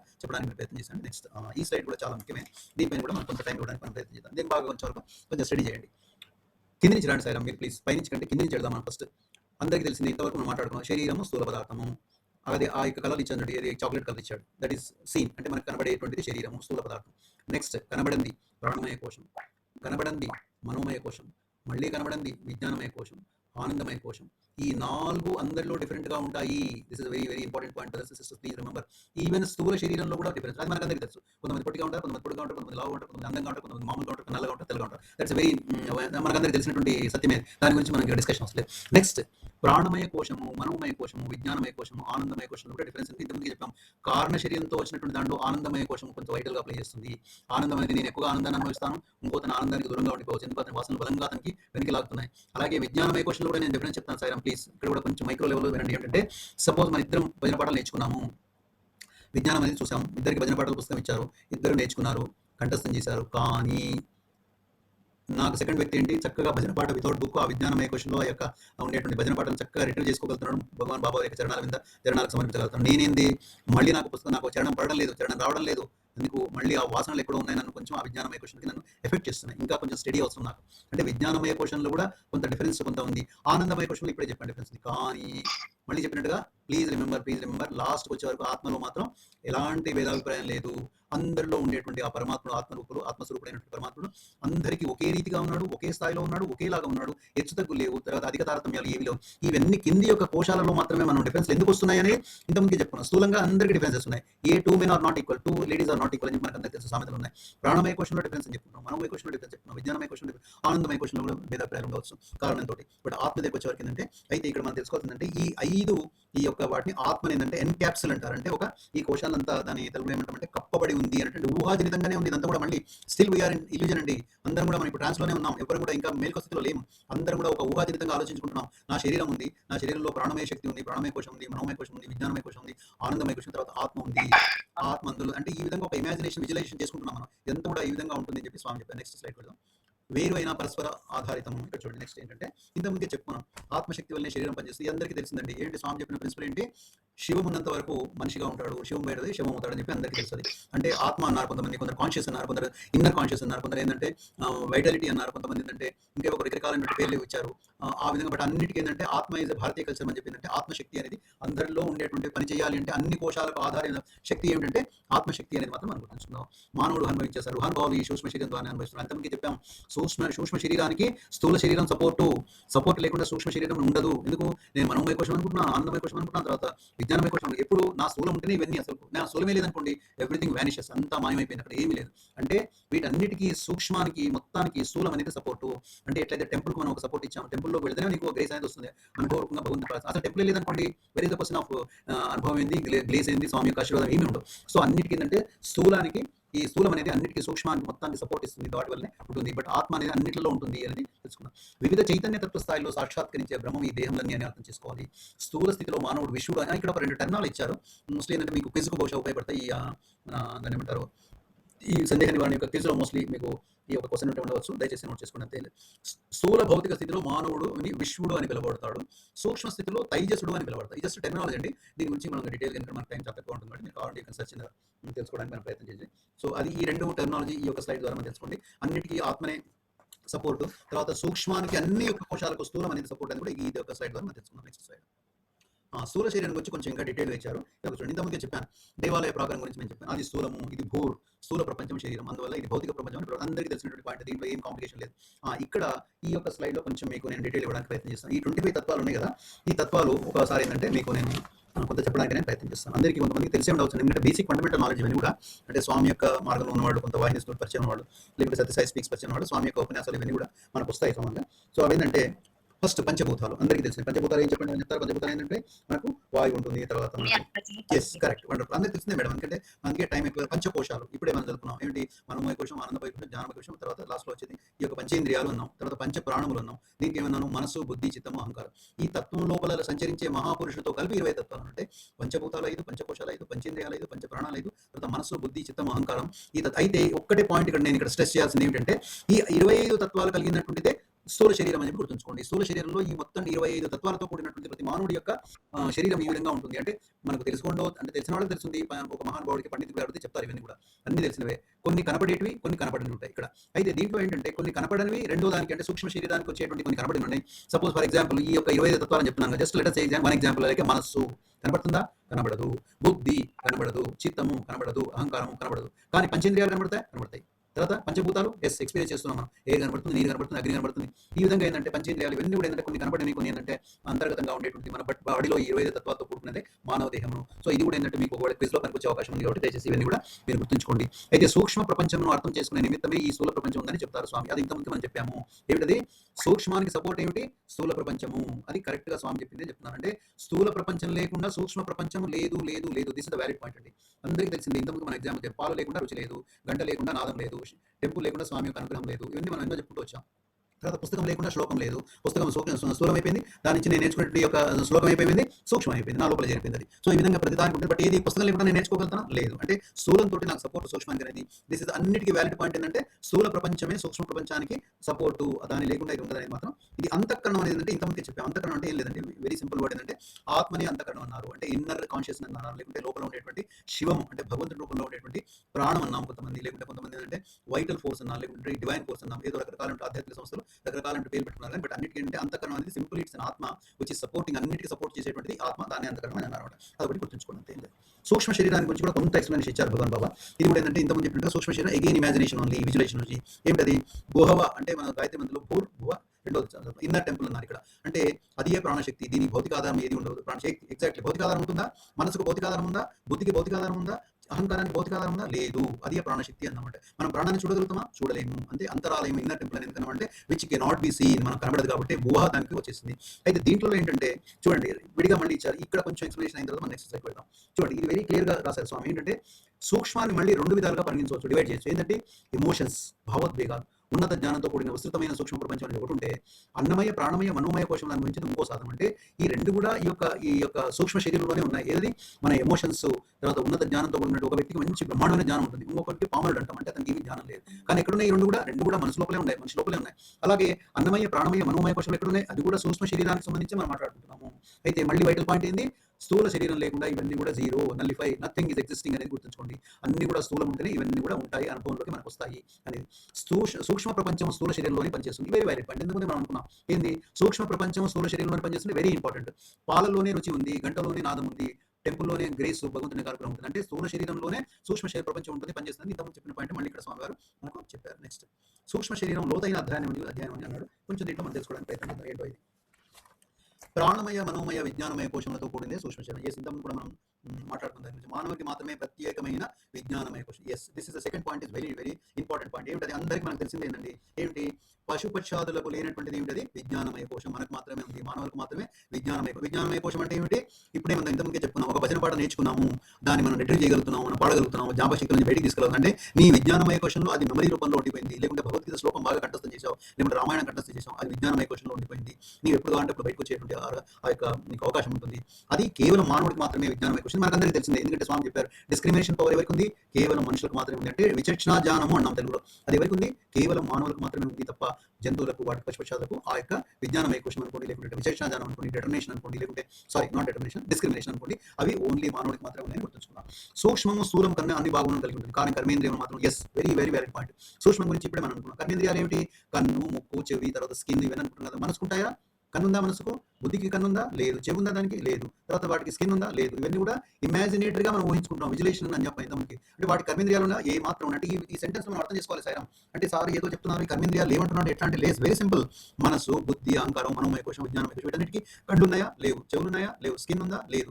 తర్వాత దాని ఏమంటారు, స్కిన్ కాకుండా మనం చేసేటువంటిది ఒక చేతులు అంటాం, కాళ్ళు అంటాం, కర్మేంద్రియాలు. మనం పంచకేంద్రియాలు అంటే మనం అవింటే మనం పని చేసుకుంటున్నాం, ఉరుకులాడుతున్నాం, తిరుగుతున్నాం, అక్కడికి వెళ్తున్నాం కదా. సో కర్మేంద్రియాలు వాటికి ఉన్నాయా? లేవు. అంటే సూక్ష్మము స్థూలం కన్నా అన్ని భాగం కలిగి ఉంది, కానీ కర్మేంద్రియాలు మాత్రం ఉండవు. అంటే సూక్ష్మం అన్నింటిలో ఉంది, కానీ మిగతా వాటికి ఏంటంటే కర్మేంద్రియాలు వాటికి ఉండవని క్లియర్ గా మనకి అర్థమైంది. స్వప్నావస్థలో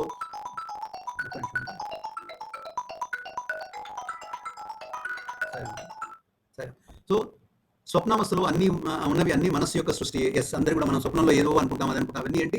మనస్సు యొక్క సృష్టియే. మళ్ళీ నిద్రలేచుడే అన్ని మాయమైపోతాయి. ఏం పడుతుందో కూడా మనకు తెలియదు, ఎక్కడ వివరించామో తెలియదు, ఎక్కడెక్కడ పోతుంటాం. స్వప్నావస్థలో ఉన్నాయని కూడా మనసుకు సంబంధించినవి తప్ప మిగతా వేటికి సంబంధించి. అట్లాగే ధ్వని ప్రతిధ్వని, బింబము ప్రతిబింబం వల్ల స్థూల సూక్ష్మ రెండు కవలలు పట్టి ఇది ఇప్పుడే చెప్పాం. ధ్వని ప్రతిధ్వని, బింబము ప్రతిబింబం. బింబం ప్రతిబింబం అంటే ఏంది? మనం అద్దం ముందు నిలబడతాం, నీవు అక్కడ శరీరం ఉంది, నీవు అద్దాన్ని తీసేస్తే అక్కడ నీ ప్రతిబింబం ఉందా? లేదు. అంటే సూక్ష్మ రూపంలో ఉండేటువంటి ప్రతిబింబం లేదు. ఆధారమైనటువంటి అద్దం ఎప్పుడైతే పెట్టావో నీకు అక్కడ సూక్ష్మ రూపంలో ఉండేటువంటి ఆ యొక్క అద్దంలో నీ యొక్క రూపం కనబడుతుంది. అద్దంలో రూపాన్ని నువ్వు టచ్ చేయగలుగుతావా? దాన్ని తెప్పించగలుగుతావా? మాట్లాడగలుగుతావా? లేదు. అది ప్రతిబింబం మాత్రమే. అంటే సూక్ష్మ రూపంలో ఉండేటువంటి నీ యొక్క ప్రతిబింబం అద్దంలో కనబడుతుంది. ఈ రెండు కవలల వల్ల ఏంటంటే ధ్వని ప్రతిధ్వని అని అందులో పాలు రుచి అన్నం లేకుంటే గంటాదనం ఇవన్నీ అంటే ఒకదానికొకటి అవినాభావంతో ఒకటి ఉంటేనే ఇంకోటి వీలవుతుంది, ఒకటి లేకుంటే ఇంకోటి లేదు అనేది ఇక్కడ మనం క్లియర్ అర్థం చేసుకోవాలి. సూక్ష్మ శరీరం, కారణ శరీరాన్ని గురించి స్వామి వారు కొంత ఎక్స్ప్లెనేషన్ ఇచ్చారండి. దాని గురించి సాయిరామ్ అండి, ఎవరు మ్యూట్ చేసుకోండి సాయిరామ్ ప్లీజ్, మ్యూట్ చేసుకోండి సాయిరామ్ ప్లీజ్. మనం దయచేసి కొంచెం కాన్సన్ట్రేట్ చేయండి, ఇంకా మన టైం ఉంది కొంత. ఇంతకుముందుకే చెప్పాను సాయిరామ్, గాయత్రి మంత్రంలోని సోహ గర్భగృహమైన కారణ శరీరం ఏమని చెప్పాము? భూ భువ సోహ చెప్పాము. సోహ దేనికి? కారణం శరీరం గురించి మాట్లాడుకున్నాం. గర్భగృహమైన కారణ శరీరము సోహ అని చెప్పాం. ఇది ఆత్మను ప్రతిబింబిస్తుంది, ఆధ్యాత్మిక ప్రపంచమునకు చెందినది, అది ఏ ప్రజ్ఞాశక్తి అని చెప్పాము అనమాట. అంటే ఏమిటి ఇక్కడ? కారణ శరీరం అనేది కారణం అంటే కాజ్ బాడీ అంటారు, not casual body. Cause, CAUSE, cause అంటే కారణంతో వచ్చినటువంటి వాసనలు, కారణంతో వచ్చినటువంటి ఆ యొక్క శరీరము అందరికీ రకరకాలుగా ఉంటుందని కూడా మనం చెప్పుకున్నాం ఇంతమంది. అంటే దాని ఏమన్నారు? ప్రజ్ఞాశక్తి అని ఎందుకంటున్నారంటే అక్కడ ఇంతమంది చెప్పాం, ఒక వ్యక్తి ఏమో భజనకు వెళ్ళాలని అనుకుంటాడు, ఒక వ్యక్తి వెళ్ళకూడదు అనుకుంటాడు, ఒక వ్యక్తి యొక్క తెలివి చాలా ఎక్కువగా ఉంటుంది, ఒక వ్యక్తికి కామన్ సెన్స్ ఎక్కువ ఉంటుంది, ఒక వ్యక్తికి నాలెడ్జ్ ఎక్కువ ఉంటుంది. ఆధ్యాత్మిక ప్రపంచం సంబంధించి ఏంటంటే అది ఆత్మ యొక్క ప్రతిబింబిస్తుంటే అతనిలో ఉండేటువంటి ఆత్మ ఆ విధంగా బయటికి ప్రస్ఫుటం అవుతుంది. అంటే విజ్ఞాన రూపంలో అనుకోండి, వాక్ రూపంలో అనుకోండి, కార్య రూపంలో అనుకోండి. ఏంటంటే ఆ యొక్క ఒక వ్యక్తి బ్రహ్మాండంగా మాట్లాడగలుగుతాడు, ఒక వ్యక్తి మాట్లాడాడు, ఒక వ్యక్తి బ్రహ్మాండంగా భజన పడగలుగుతాడు, ఇంకో వ్యక్తి పాడు. అంటే ఆత్మ యొక్క రూపం ఆ విధంగా ప్రస్ఫుటం అవుతుంది ఆ వ్యక్తి లోపల. అదే ప్రజ్ఞాశక్తి అని చెప్పిన. అంటే ఆ వ్యక్తి యొక్క యూ కెన్ జస్ట్ ఇమాజిన్ అతని యొక్క విజ్ఞానమయ కోశం ఎంత హైయెస్ట్ లెవెల్లో ఉందని చెప్పి మనం ఒకసారి ఆ ఊహలో అనిపించుకోవాలి. ఒక గొప్ప పండిత్ గురించి మీరు ఆలోచించుకోండి, మన ఏరియాలో ఉండండి, ఏదైనా చక్కగా చెప్పగలుగుతాడు, ఏదైనా వ్యాఖ్యానం చేయగలుగుతాడు. అటువంటిది అంటే వాళ్ళ విజ్ఞానమయ కోశంలో ఎంత ఆత్మ సపోర్ట్ చేస్తుంది అనేది ఇక్కడ మనకి ఈ ప్రజ్ఞాశక్తి అంటే హైయెస్ట్ లెవెల్లో ఉండేటువంటి మాత్రమే అది ప్రారంభం అవుతుంది. బట్ మనుషులు ఏంటంటే రిలేటివ్ ఏంటంటే కొంతమంది ఎక్కువగా ఉంటుంది, కొంతమంది తక్కువ ఉంటుంది, కొంతమంది జీరోగా ఉంటుంది, కొంతమంది మధ్యలో ఉంటుంది. That is relative term. కారణము ప్రజ్ఞానము, కాన్స్టెంట్ ఇంటిగ్రేటెడ్ అవేర్నెస్ కూడా పిలుస్తారు. ఈ స్థితిలో వాసనలు ఉన్న అవి క్రియాశీలకములు కావు, దీనికి ఆనందమయ కోశం ఒక్కటే ఉంటుంది. అయితే చూడండి ఇక్కడ ఏంటంటే ప్రజ్ఞానం అనేది ఎప్పుడైతే కారణ జన్మంతో ఇంతమంది చెప్పాము, వాసనలకి ఓవర్కమ్ చేస్తే తప్ప భగవంతుని యొక్క అనుగ్రహం ఉంటే తప్ప దాని నుంచి మనం బయటికి రాలేము. అప్పుడే ఆనందమయ కోశం ఒకటి ఉంటుంది దానికి. అదర్వైజ్ ఏంటంటే వాసనలు ఓవర్కమ్ చేసేంత వరకు, వాసనలు డామినేట్ చేసేంత వరకు దాని ప్రజ్ఞానం వల్ల కాన్స్టెంట్ ఇంటిగ్రేటెడ్ అవేర్నెస్ రాలేము మనం. ఎందుకు? అక్కడ వాసనలే బలంగా ఉన్నాయి ఆ వ్యక్తి లోపల. అంటే తన ప్రయత్నం చేయాలని ఫస్ట్ స్లైడ్లోనే మనం చెప్పుకున్నాం, ప్రయత్నం చేయాలి. కానీ ప్రయత్నంతో సరిపోతుందా? ప్రయత్నం చేస్తే తప్పకుండా భగవంతుని యొక్క అనుగ్రహంతో అది ఆ యొక్క ఓవర్కమ్ అయ్యి కారణ శరీరం నుంచి తను మంచి చేయడానికి ఎప్పుడైతే ప్రయత్నం చేశాడో అప్పుడే ఆనందమయ కోశంలోకి వెళ్ళడానికి అవకాశం ఉంటుంది. ఇప్పుడు కొంతమంది చూడండి ఎన్ని ఏళ్ళు ఉన్నా కానీ వాడు మారరు. ఎందుకు? వాడి యొక్క ఆ వాసనలు వాటిని బాగా బలంగా లాగిపడుతుంటాయి కాబట్టి. అతని ప్రయత్నం లేకుండా లేకపోవచ్చు, ప్రయత్నం కూడా చేయకపోవచ్చు చాలా మంది. ఇంకా భగవంతుని అనుగ్రహం అనేది ఆల్మోస్ట్ నీళ్ళు అనుకోండి. ఎందుకంటే మన ప్రయత్నం చేస్తేనే భగవంతుని యొక్క అనుగ్రహం వస్తుంది. మనం క్లియర్గా మాట్లాడుకుంటున్నాం ఇక్కడ. మన ప్రయత్నం చేయకుండా భగవంతుని అనుగ్రహం అనేది హాస్యాస్పదం రాదు. దిస్ ఆల్మోస్ట్ నీళ్ళు అని చెప్పుకోవచ్చు. మన ప్రయత్నం చేయంగా భగవంతుని యొక్క అనుగ్రహం వస్తే ఏమంటే అప్పుడు ఆ వాసన నుంచి కారణ శరీరంలో నుంచి బయటకు వచ్చేసిందంటే మనం చేసేటువంటి మంచి పనులు, తర్వాత కాన్స్టెంట్ ఇంటిగ్రేట్ అనుకుని ఆత్మతత్వంతో అతను ఒక ఆనందమయ కోశంలోకి మంచి పనులు చేయడానికి, మంచి కార్యక్రమాలు చేయడానికి, ఒక ఉద్యోగంలో ఉత్సాహంతో అవడానికి అవకాశం ఉంటుంది. ఇది కారణ శరీరం. ఈ దీని గురించి ఒక్కసారి మనం మాట్లాడడం. నెక్స్ట్ స్లైడ్ చూడండి సార్. దీంట్లో ఏంటంటే దీన్నే నేను ఒక వర్డ్ ఇస్తాను చెప్పాను మీకు. దీన్నే తురియ స్థితి అన్నారు. ఏంటంటే ఈ స్థితిలో ఇంద్రియములని మనసులో లయమై ఉండి దృశ్యములు, ఊహలు ఏవి ఉండవు, అత్యున్నత జ్ఞానం మాత్రమే ఉన్న స్థితి. కారణ శరీరం అంటే గాఢ నిద్ర స్థితి అని కూడా అన్నారు. అంటే ఎందుకు? అంటే ఎప్పుడైతే ఆ యొక్క వాసన నుంచి మనం కారణ శరీరం నుంచి మనం బయటకు వచ్చేసి గాఢ నిద్ర నుంచి బయటకు వచ్చేసి ఎప్పుడైతే స్థితి వచ్చామో అప్పుడు ఏమైందంటే ఈ స్థితిలో ఇంద్రియములని మనసులో లయమై ఉండి దృశ్యములు, ఊహలు ఏవి ఉండవు, అత్యున్నత స్థానం, అత్యంత జ్ఞానం మాత్రమే ఉన్న స్థితి. అయితే దీనికి మీకు మంచి ఒక ఎగ్జాంపుల్ ఇస్తాను. ఈ స్థితి నిజంగా పాతిపులా మనకు అంటే ఈ స్థితిలోకి మనం వెళ్ళడానికి మనకు వస్తుందా? అంటే నీకు కారణ శరీరంతో జన్మనెత్తావు నువ్వు, వాసనలన్నీ నేను చాలా ప్రభావితం చేస్తున్నాయి. కానీ ఆ కారణ శరీరం నుంచి మనం ఆధారపడి ఏంటంటే నీ యొక్క గాఢ నిద్ర స్థితి నుంచి ఏంటంటే భగవంతుని యొక్క రూపం వైపు లేకుంటే ఈ మనసును లయం చేసి దృశ్యాలు, ఊహలు అత్యున్నతమైన స్థానం పొందడం పాజిబులా? Yes possible. దానికి ఒక చిన్న మీకు కొన్ని ఎగ్జాంపుల్ ఇస్తాను. మోస్ట్లీ మీ దీంట్లో ఉండేటువంటి వాడు కూడా కొంతవరకు చేసి ఉండవచ్చు. ఏంటంటే ధ్యానం. దాని గురించి మీకు ఒక నిమిషం చెప్పేసి మనం అనుకుందాం. ధ్యాన స్థితిలో ఉన్నప్పుడు మీరు కావాలంటే ఎక్స్పెరిమెంట్ చేయండి సార్, అనుభవం చేయండి. సపోజ్ ఎర్లీ మార్నింగ్ బ్రహ్మముహూర్తంలో మనం ఓంకారం చేసిన తర్వాత ధ్యానం, పుట్టపర్తిలో అయితే మీరు ఓంకారం మందిరానికి ఎవరైనా వెళ్ళిన వాళ్ళంటే మీకు అనుభవం ఉంటుంది. 21 టైమ్స్ ఓంకారం అయిన తర్వాత 10 నిమిషాలు ధ్యానం చేస్తారు ఓంకారం మందిరంలో కూర్చొని, తర్వాత సుప్రభాతం చేస్తారు. అయితే ఆ యొక్క ధ్యానంలో ఏంటంటే మీరు ఎదురుగా ఉన్నటువంటి బాబావారి చిత్రపటం అనుకోండి, లేకుంటే షిరిడి బాబా యొక్క అనుకోండి, లేకుంటే బాబావారి యొక్క ఆ యొక్క విగ్రహం అనుకోండి, ఒక స్థితిలో ఆ యొక్క రూపాన్ని మీ యొక్క మనసులోకి, హృదయంలోకి తీసుకున్న తర్వాత ఏమవుతుందంటే కాసేపు కొన్ని క్షణాలు అప్పుడప్పుడు మీరు మైమర్చిపోతారు. అంటే మీరు బాడీ కాన్షియస్ ఉండదు, అక్కడ ఏమీ ఉండదు, అక్కడ ఇంద్రియాలు ఉండవు, మనసు ఉండదు, ఏమో మొత్తం లయం అయిపోతాయి. అత్యుత్తమైనటువంటి ఆ స్థితిలోకి ఏంటంటే దాని తురియ స్థితి, లేకుంటే ఈ గాఢ నిద్రలో ఉండేటువంటి స్థితి. అంటే అప్పుడప్పుడు మనకు అంటే ఇది ఎంతసేపు ఉంటుంది అంటే చేసేవాడి యొక్క ఆ సాధన బట్టి ఉంటుంది. కొంతమంది 10 నిమిషాలు కూడా ఏంటంటే ఆ యొక్క స్థితిలో ఉంటారు. అంటే చుట్టుపక్కల ఎవరున్నారని మర్చిపోతారు, చుట్టూ ఎక్కడ కూర్చున్నారో మర్చిపోతారు. ఆ స్థితి ఏముందంటే భగవంతునితో లీనమైపోతారు. అంటే సింక్రనైజేషన్ అంటారు దాన్ని. ఆ భగవంతుడిని తన యొక్క హృదయ స్థానంలో నింపుకొని ఆ యొక్క రూపం లేకుండా ఒక జ్యోతి మాత్రమే తన లోపల పెట్టుకొని, అంటే రూపం నుంచి నిరాకారం వచ్చి ఫస్ట్ ఆకారాన్ని మనం ప్రార్థించాం, ఆకారం నుంచి ఏం చేస్తాం, నిరాకారం నిర్గుణ పరబ్రహ్మ స్వరూపం వచ్చాం అనుకోండి. అప్పుడు ఆ యొక్క స్థితిలో ఏంటంటే ఈ యొక్క వాసనలు కానీ మనస్సు కానీ ఏవి ఉండవు. అప్పుడు ఏమైంది, ఒక లయ స్థితిలో ఏంటంటే భగవంతుడు మాత్రమే, నీవే నీవే భగవంతుడు అన్నట్టు ఒక ఆ భేదం లేకుండా ఉండేటువంటి స్థితి ఈ యొక్క కారణ శరీరం ద్వారా మనకు అవకాశం ఉంది. అంటే మనం ఆ యొక్క స్థితికి వెళ్ళాలి అంటే ఆ యొక్క సాధన చేస్తే తప్పకుండా కొన్ని క్షణాలు కొంతమంది అనుభవించినటువంటి వాళ్ళు ఉండవచ్చు దీంట్లో కూడా. అంటే ఫ్యూ సెకండ్స్ నేను చెప్తున్నా. ఆ స్థితిలో ఏంటంటే మీరు మీ అంతలో మీ మైమరచి భగవంతుని యొక్క రూపాన్ని మీ మనసులో ఉంచుకుని, భగవంతుని యొక్క రూపం కూడా పోయింది, నీవు మొత్తం ఆయన నిశ్చలమైన స్థితిలో ఉన్నావు. ఒక్క ఆత్మ మాత్రమే, అంటే నీవు భగవంతుడు రెండు ఏకమైపోయినావు. ఎప్పుడైతే భగవంతుడు చెప్పాడు కదా, నీవు నేను ఒకటే చెప్తున్నారు స్వామి చాలాసార్లు చెప్పారు, నీవు వేరు కాదు, నా తత్వమే నీ లోపల ఉంది, నీవే నేను నేనే నీవు అని చెప్తున్నారు స్వామి. అంటే ఆ స్థితిలోకి వెళ్ళాలి అంటే తప్పకుండా ఆ ధ్యాన స్థితిలో కొంతవరకు మనం పాసిబుల్, అది ఇంతవరకు మనం ప్రయత్నం చేస్తే ఈ యొక్క స్థితి మనకు లభ్యమయ్యే అవకాశం ఉంది. దానికి మళ్ళీ భగవంతుని యొక్క అనుగ్రహం మాత్రం కంపల్సరీగా కావాలి. ఇదంతా ఒకసారి ఏం చేస్తుందంటే ఇప్పుడు జరుగుతుందంతా కూడా సమ్మరీ చేసినట్టు కదా, సింప్లిఫై చేసి సమ్మరీ ఇస్తున్నాడు ఇక్కడ. ఇంకా ముందు కూడా 2 కాన్సెప్ట్స్ నేను పాస్ చేస్తాను. ఇది ఇక్కడ వరకు మన యొక్క మెయిన్ మన టాపిక్ మెయిన్. తర్వాత ఈ త్రిపుర సుందరి ఒకటి ఉంది, తర్వాత త్రిమూర్తి ఉంది, ఫాస్ట్గా వెళ్తాం. ఇది ఒక్కసారి స్లైడ్ చూడండి, మీకు ఇక్కడ ఇంగ్లీష్లో ఇచ్చారు, తెలుగులో ఇచ్చారు, ఇది కనిపిస్తాను. ఇది ఒకసారి ఓకే రైట్ చూడండి. ఇక్కడ ఇదంతా ఏం చేస్తారు, ఈ ఇమేజ్ చూడండి ఒకసారి. ఇమేజ్ లో మీకు క్లియర్ గా స్థూల శరీరం గ్రాస్ బాడీ అన్నాడు, అక్కడే అన్నమయ కోశం ఉంది. నెక్స్ట్ కొంచెం కిందికి వచ్చినాక సూక్ష్మ శరీరం సటిల్ బాడీ అన్నారు, ప్రాణమయ కోశం, మనోమయ కోశం, విజ్ఞానమయ కోశం అన్నారు. కిందికి వచ్చిన తర్వాత కారణ శరీరం కాజల్ బాడీ, అక్కడే ఆనందమయ కోశం ఉంది. అంటే ఈ విధంగా ఏంటంటే బాడీలో ఇంత అంతర్గతంగా మనం ఊహించుకుంటున్నటువంటిది ఏంటంటే బయటికి కనబడేటువంటి గ్రాస్ బాడీ మాత్రమే ఇతరులకు కనిపిస్తుంది, నీకు కూడా కనిపిస్తుంది. నీవు కూడా సూక్ష్మ శరీరాన్ని చూడలేకపోతున్నావు, కారణ శరీరాన్ని చూడలేకపోతున్నావు, తర్వాత ఆనందమయ కోశాన్ని చూడ. కానీ ఏం చేస్తున్నాం, ప్లీజ్ టెల్ వన్ వర్డ్ ఇక్కడ అందరికీ గుర్తుంచుకోవడం, ఏం చేస్తున్నాం, అనుభవపూర్వకంగా మనం అనుభవిస్తున్నాం. అంటే ఇంతకుముందే చెప్పాను, సింపుల్ ఎగ్జాంపుల్, ఒక మంచి భజన పాట పాడితే ఆనందాన్ని పొందావు, నీకు ఇష్టమైనటువంటి ఒక కూర తింటే ఆనందాన్ని పొందావు, నీకు ఇష్టమైనటువంటి ఒక వ్యక్తిని చూస్తే వెంటనే ఆనందాన్ని పొందావు. అంటే ఆనందమయ కోశాన్ని అనుకోండి, విజ్ఞానమయ కోశాన్ని అనుకోండి, మనోమయ కోశాన్ని అనుభవపూర్వకంగా మనం అనుభవించాల్సిందే తప్ప వాటికి కర్మేంద్రియాలు లేవు, వాటికి చెరువులు లేవు, ముక్కు లేదు, కాళ్ళు ఏమి లేవు అనమాట.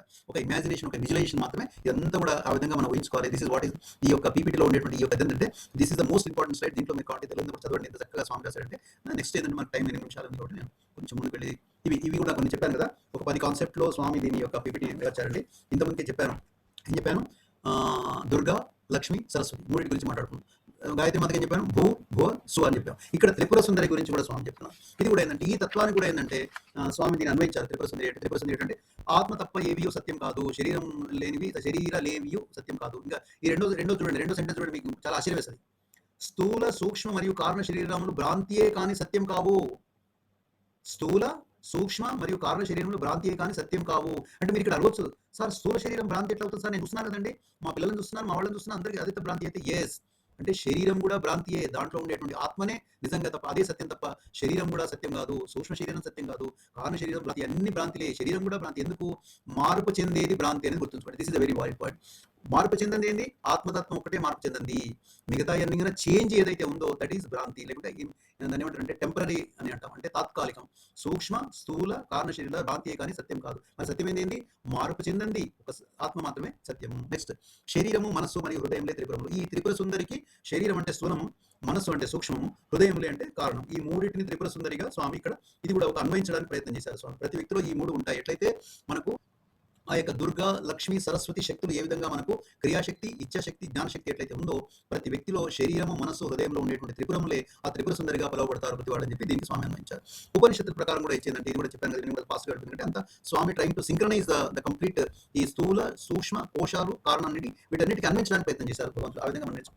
ఉపనిషత్తులు బ్రహ్మను 3 పేర్ల ద్వారా విశదీకరించాము. అవి విరాట్, హిరణ్యగర్భ మరియు అంటే వీటికి పేర్లు ఇచ్చారంటే వీటికి డీటెయిల్ గా కావాలంటే మళ్ళీ ఈ సెషన్స్ సరిపోవు. ఎందుకంటే ఒక్కొక్కటి కూడా ఒక్కొక్క కాన్సెప్ట్ గా చాలా పెద్ద ఒక దాని ఏమంటారంటే ఒక వివరణ ఇవ్వాల్సినటువంటి పెద్ద పదాలు ఇవి.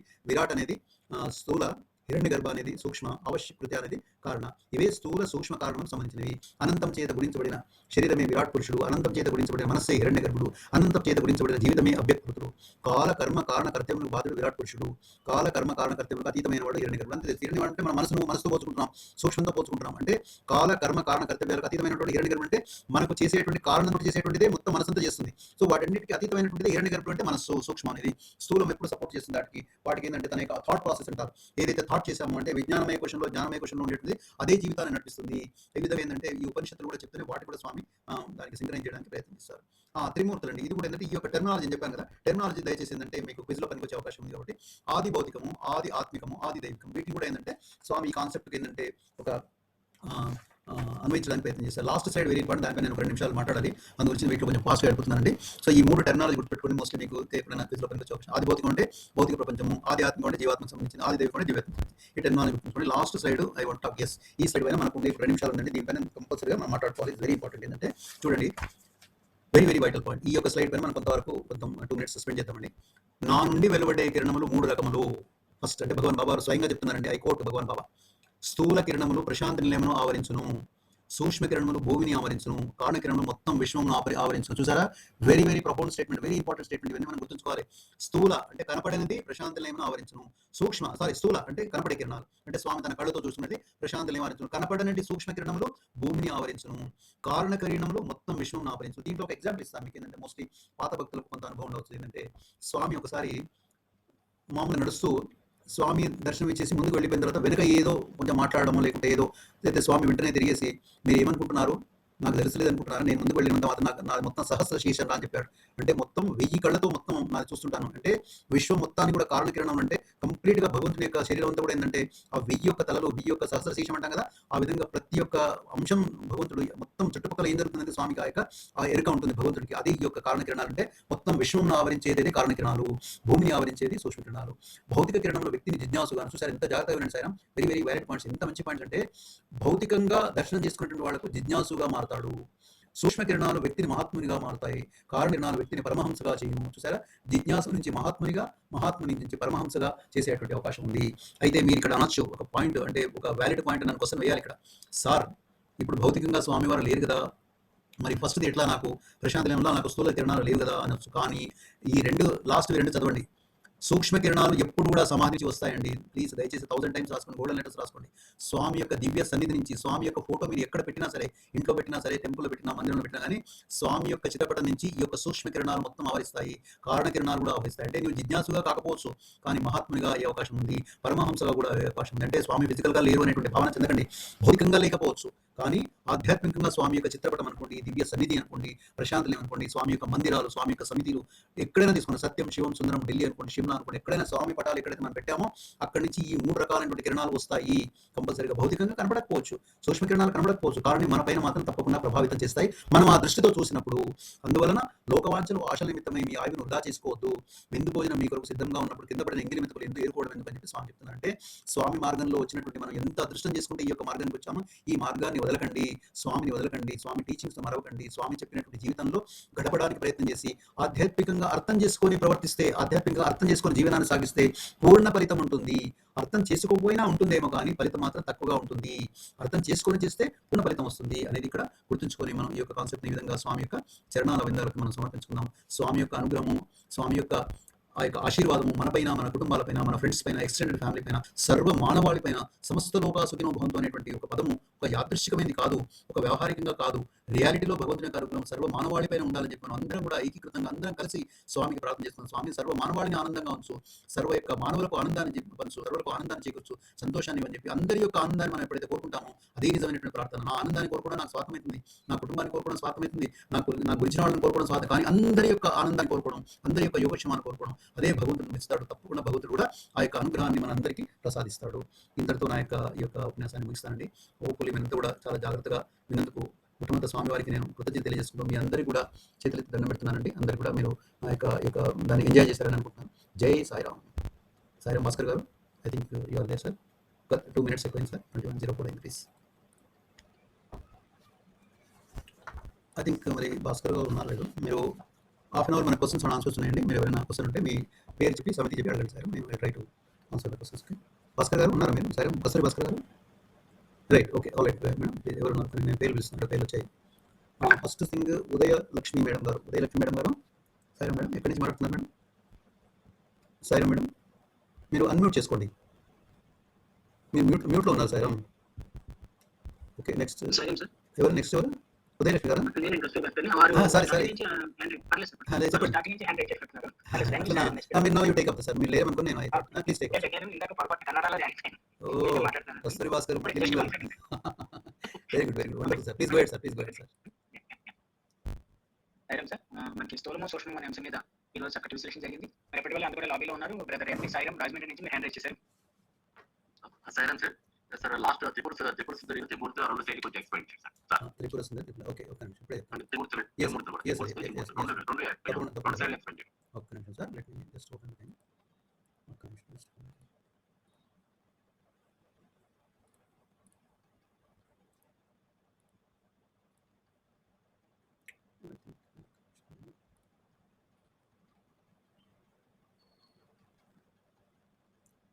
స్లైడ్ కనిపిస్తుందా సార్ సార్ కనిపిస్తలేదా? ఒక్క నిమిషం ఇప్పుడే పెడతానండి నేను పెడతాను. ఒక్క నిమిషం 1 second just give me 1 second close చేసాను యాక్చువల్గా. ఓకే ఓకే సార్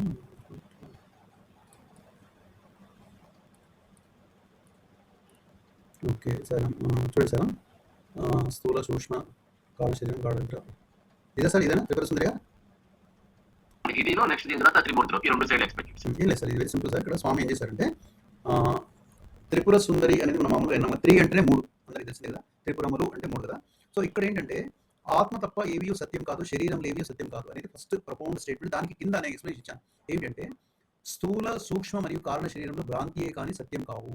అయితే ఈ యొక్క త్రిపురములు అనేటువంటిది మనకు చెప్పిన తర్వాత స్వామి ఏం చెప్పారంటే ఎందుకు అని నేను చెప్పాను. స్థూలము అంటే ఫస్ట్ ఒక స్టేట్మెంట్ ఇచ్చాను సార్. ఏంటంటే చేంజ్ అయ్యే ప్రతిది కూడా ఏంటంటే భ్రాంతియే. స్థూలము చేంజ్ అవుతుంది, సూక్ష్మ చేంజ్ అవుతుంది, కారణ శరీరం చేంజ్ అవుతుంది. ఇవన్నీ భ్రాంతి. ఎందుకు? ఆత్మతత్వం. అందుకే మనం కోశాలు చూసాం. లాస్ట్లో సెంటర్లో ఉండేటువంటి ఆత్మతత్వం చూసి మిగతా ఏం చేసాం, కిందికంతా వచ్చాం. ఆ యొక్క చాక్లెట్ కలర్ నుంచి మనం పైకి వెళ్ళాం కదా. అవన్నీ కూడా ఏంటంటే కారణ శరీరం అనుకోండి, సూక్ష్మ శరీరం అనుకోండి, స్థూల ఇవన్నీ కూడా భ్రాంతి అని ఎందుకు అన్నారంటే చేంజ్ అవుతాయి, మార్పు చెంది. అంటే అవి శరీరం పర్మనెంట్ కాదు సార్. అందరికీ ఇంతమందికి చెప్పాము. శరీరంలో శివం ఉన్నంత వరకు శరీరం అన్నాం, మానవుడు అన్నాం. ఆ శివం పోయితే ఎప్పుడైతే శివం పోయిందో శివం అన్నాం చెప్పాం. అంటే స్థూల సూక్ష్మ కారణ శరీర భ్రాంతి కానీ సత్యం ఏది? ఆత్మతత్వం మాత్రమే సత్యం. ఆత్మతత్వం అందరిలో ఉండేటువంటి ఆత్మ. ఇంతకుముందు మనకు అందరికీ తెలుసు, భగవద్గీతలో మనం విన్నాం. దానికి నాశనం లేనిది, తర్వాత ఛేదించలేము, అందరిలో ఉంటుంది, మామూలుగా అందరం విన్నాం. అయితే ఈ మూడింటికి భగవాన్ బాబా వారు ఏం చేశారంటే స్థూలానికేమో శరీరం, మనస్సేమో సూక్ష్మము, హృదయము ఏమో కారణశీలం. ఈ మూడింటికి త్రిపురములు అని చెప్పి ప్రతి వ్యక్తిలో ఈ 3 ఉంటాయి. అంటే త్రిపుర సుందరిగా పిలువబడతాడు ప్రతి మనిషి. ఎందుకు?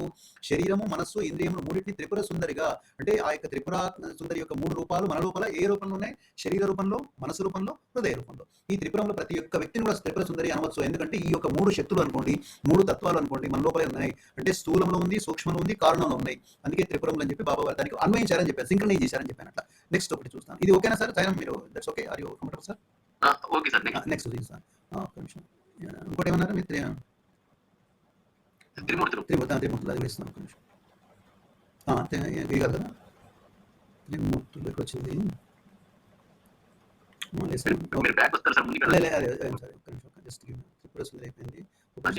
Right sir.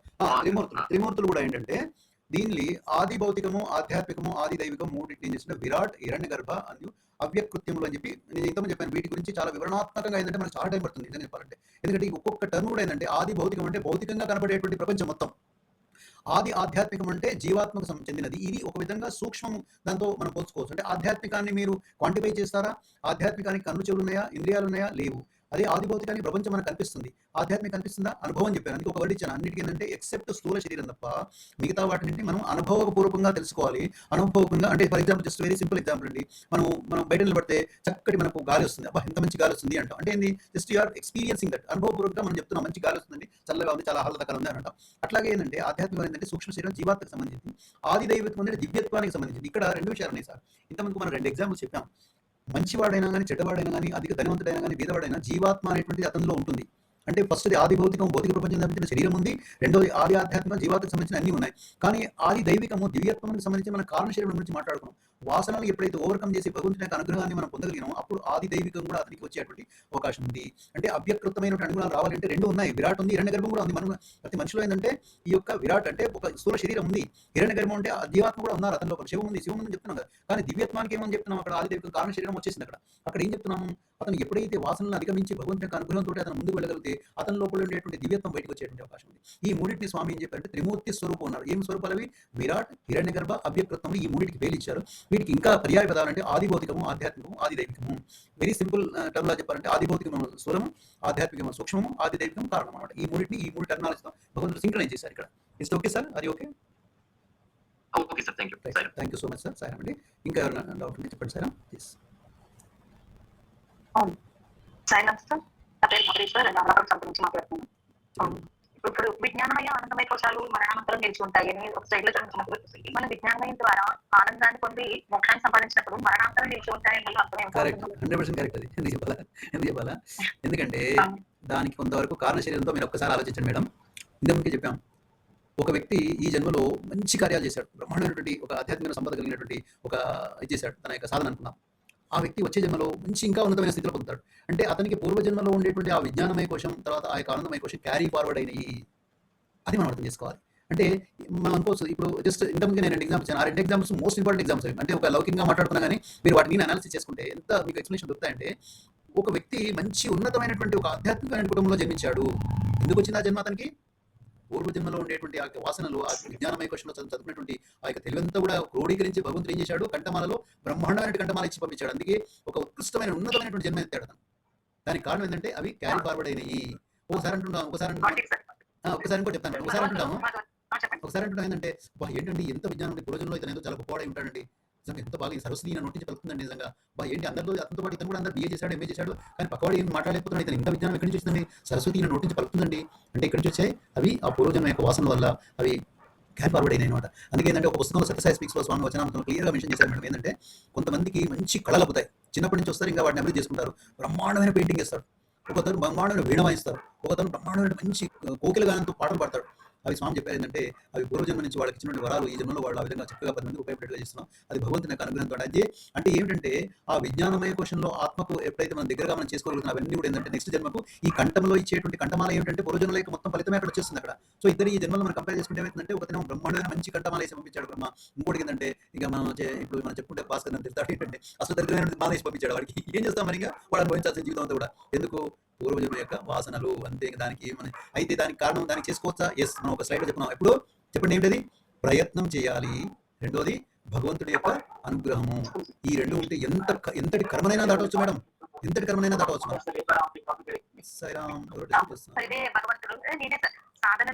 సాధన అనేది మనం నెక్స్ట్ జన్మకి యోగ ప్రశ్నలు కాకుండా కరెక్ట్ మేడం. మనం ప్రయత్నం చేసి మన వాసనలను యొక్క ఓవర్కమ్ చేసామంటే భగవంతుడు అనుగ్రహం వచ్చిందంటే అవన్నీ కూడా నలిఫై అయిపోతాయి చెప్పాడు స్వామి.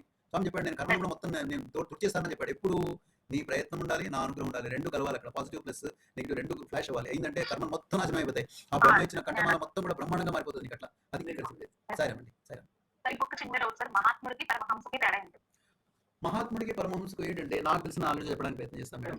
మహాత్ముడు అంటే మంచి విజ్ఞానమైనటువంటి వాడు, కొంతవరకు ఏంటంటే భగవంతుని తెలుసుకుని భగవంతుడిలో మార్గంలో ఉండేటువంటి మహాత్ముడు అనవచ్చు మనం. పరమహంస అంటే భగవంతుని యొక్క ప్రతిరూపం ఆల్మోస్ట్. ఇంకా పరమహంస అంటే మనం ఈ యొక్క తపోవనంలో మనకు బాబావారి చరిత్రలో ఏంటంటే ఈ వెంకావదూత అని చెప్పి ఒక పేరు తీసుకుంటారు. అతని పరమహంసగా మనం ఒక విధంగా మనం చెప్పుకోవచ్చు. అంటే పరమహంస అంటే అతనికి ఏవి ఎమోషన్స్ కానీ, భావోద్వేగాలు కానీ, కోపం కానీ, రాగం కానీ, అహంకారం ఏవి ఉండవు. కంప్లీట్గా 24 గంటలు ఏంటంటే భగవంతుని యొక్క ధ్యాసలో ఉంటాడు అతను పరమహంస. ఆ పరమహంసను మనం దర్శనం చేసుకుంటే భగవంతుని దర్శనం చేసుకున్నట్టుగానే ఉండవచ్చు. కానీ అంత ముందు స్టేజ్ మీరు చెప్పారు చూడండి, ఏదది మహాపండితులు అన్నారా, ఏమన్నారు అది? మహాత్ముడికి ఏంటంటే కొంత వాసనలు అనేది ఇంకా ఉండవచ్చు. అంటే అతనికి కూడా కొంత కోపం ఉండవచ్చు, కొంత రాగది. ఎవరో ఎందుకో మాట్లాడుతున్నారు. సాయిరామ్ డిస్టర్బ్ చేస్తున్నారండి మీరు. మీకు ఇంట్రెస్ట్ లేకుంటే ఎగ్జిట్ అవ్వండి సార్. ఆ మేడంతో మాట్లాడుతున్నప్పుడు please respect the madam please. పరమహంసకు మహాత్ముడికి ఏంటంటే మహాత్ముడు ఏంటంటే కొంత ఇంకా విషయ వాసనలకు లోబడి ఉండవచ్చు. అంటే ఫర్ ఎగ్జాంపుల్ కోపం రావచ్చు, కొంత అహంకారం ఉండవచ్చు. అంటే ఆధ్యాత్మికంగా అహంకారం ఉండేవాళ్ళు చాలా మంది మనకు కనపడుతున్నారు. పరమహంస కాదు కానీ ఏంటంటే మంచి పండితుడు అనుకుందాం, లేకుంటే మంచి అతనికి ఇంకా పరమహంస యోగం వచ్చిన వాళ్ళకి ఏంటంటే ఈ రాగాలకు అతీతంగా ఉండేటువంటి వాడు పరమహంస. అంటే కోపం కానీ, అహంకారం కానీ, సంతోషం కానీ, ద్వేషం కానీ, దుఃఖం కానీ, బాధ కానీ ఏమీ లేనటువంటి వాడు పరమహంసగా మనం చిత్రీకరిస్తాం. అందుకే మనం పరమహంస రామకృష్ణ అంటాం, రామకృష్ణ పరమహంస అంటాం. మన కలకటాలో ఉండేటువంటి దేవి యొక్క ప్రార్థన చేసినటువంటి రామకృష్ణ పరమహంస అని అంటాం. ఎందుకు? అతనికి ఈ యొక్క భావోద్వేగాలు విషయవాసనలు ఏమీ లేని వాడని పరమహంస అని అనవచ్చు. That's what my explanation madam. సరే అండి, ఓకేనా? అది okay. Sairam Bhaskar. Okay right sir. Next ఇంకెవరు? సాయిరామ్ గారు, నాగభూషణ్ రావు గారు ఉన్నారు. ఇంకా ఇద్దరు. సాయిరామ్ గారు, ఎవరు? నాగభూషణ్ రావు గారు చెప్పండి. సాయిరామ్, నాగభూషణ్ రావు గారు.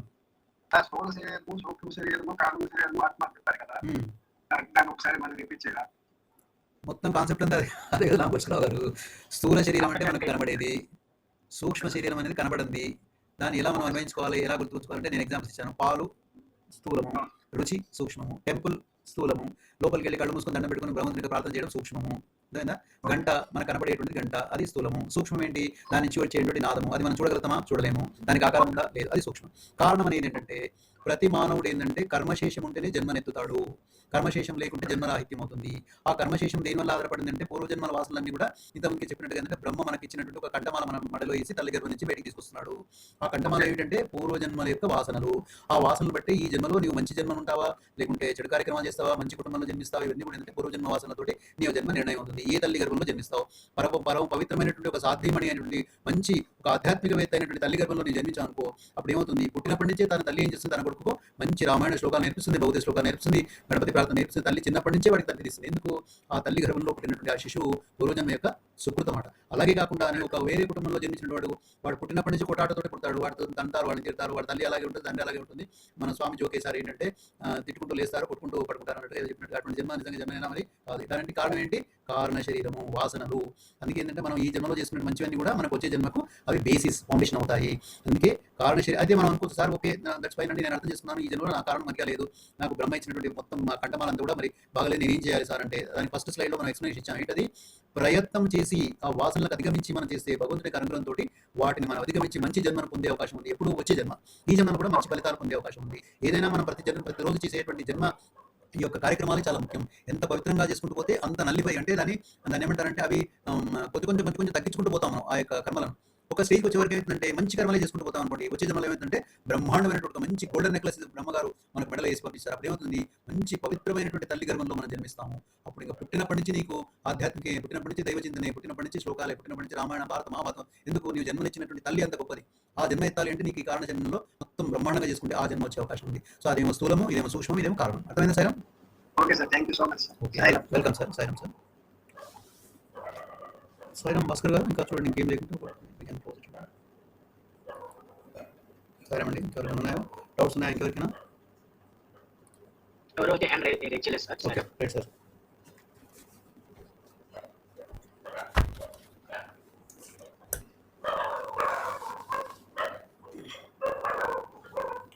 వాళ్ళ సమయం ఉంటే ప్రశ్నలు లేవు కాబట్టి ఒక 2 minutes. ఎవరు మాట్లాడుతున్నారు సార్? ఒక 2 minutes ఎవరైనా మీకు నుంచి నచ్చిన స్లైడ్ గురించి చెప్పండి. దీంట్లో now I will not talk, you please talk. ఎవరైనా ఒకరు భాస్కర్ గారి యొక్క పర్మిషన్ ఒక 2 నిమిషాలు టైం ఇస్తాము. మీకు నచ్చిన స్లైడ్ లేకుంటే ఈ మొత్తం పీపీటీది ఒక 2 నిమిషాలు చెప్పండి చూద్దాం. ఎవరైనా ఒకరు, ఎనిమిది కంటే ఇది ప్రశ్న కాదు, ఇది మీరు మొత్తం ఈ పీపీటీ నుంచి ఏం గ్రహించారో ఒక 2 నిమిషాలు చెప్పండి చూద్దాం.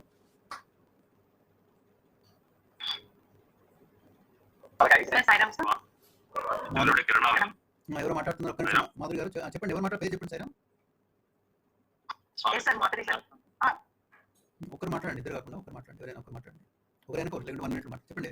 చెప్పండి మాధురి గారు, మీరే ప్లీజ్ గోయడ్ మేడం, చెప్పండి. ఇప్పుడు స్థూలం సూక్ష్మం కారణం అంటే మనం ఏదైనా మన ఫిజికల్ బాడీని తీసుకుంటే అది స్థూలం. ఏదైతే మన మనసు అవి ఉన్నాయో, మనసు, చిత్తము, ఇవన్నీ ఏవైతే ఉన్నాయో సూక్ష్మం. అలాగే కారణ శరీరం. ఈ మన విజువలేషన్ కనుక జనరల్ ఎగ్జాంపుల్స్ తీసుకుంటే మనం చదివే పుస్తకంలో చదివే శ్లోకం స్థూలం అయితే మనం మెమరీ చేశాక మనం అది మళ్ళీ రీకలెక్ట్ చేసుకోవడం సూక్ష్మం అవుతుంది. సో ఈ ఎలా అయితే పైన ఆకాశం స్థూలం అని అనుకుంటాం, అలాగే హృదయాకాశం ఎంత స్థూలం అంటే దానికి మనం ఎంత ప్రేమ నింపుకుంటే అంత పంచుతాం. అలాగే హృదయాకాశంలో కూడా ఎన్నో ఆలోచనలు, చాలా నింపుకుంటాం.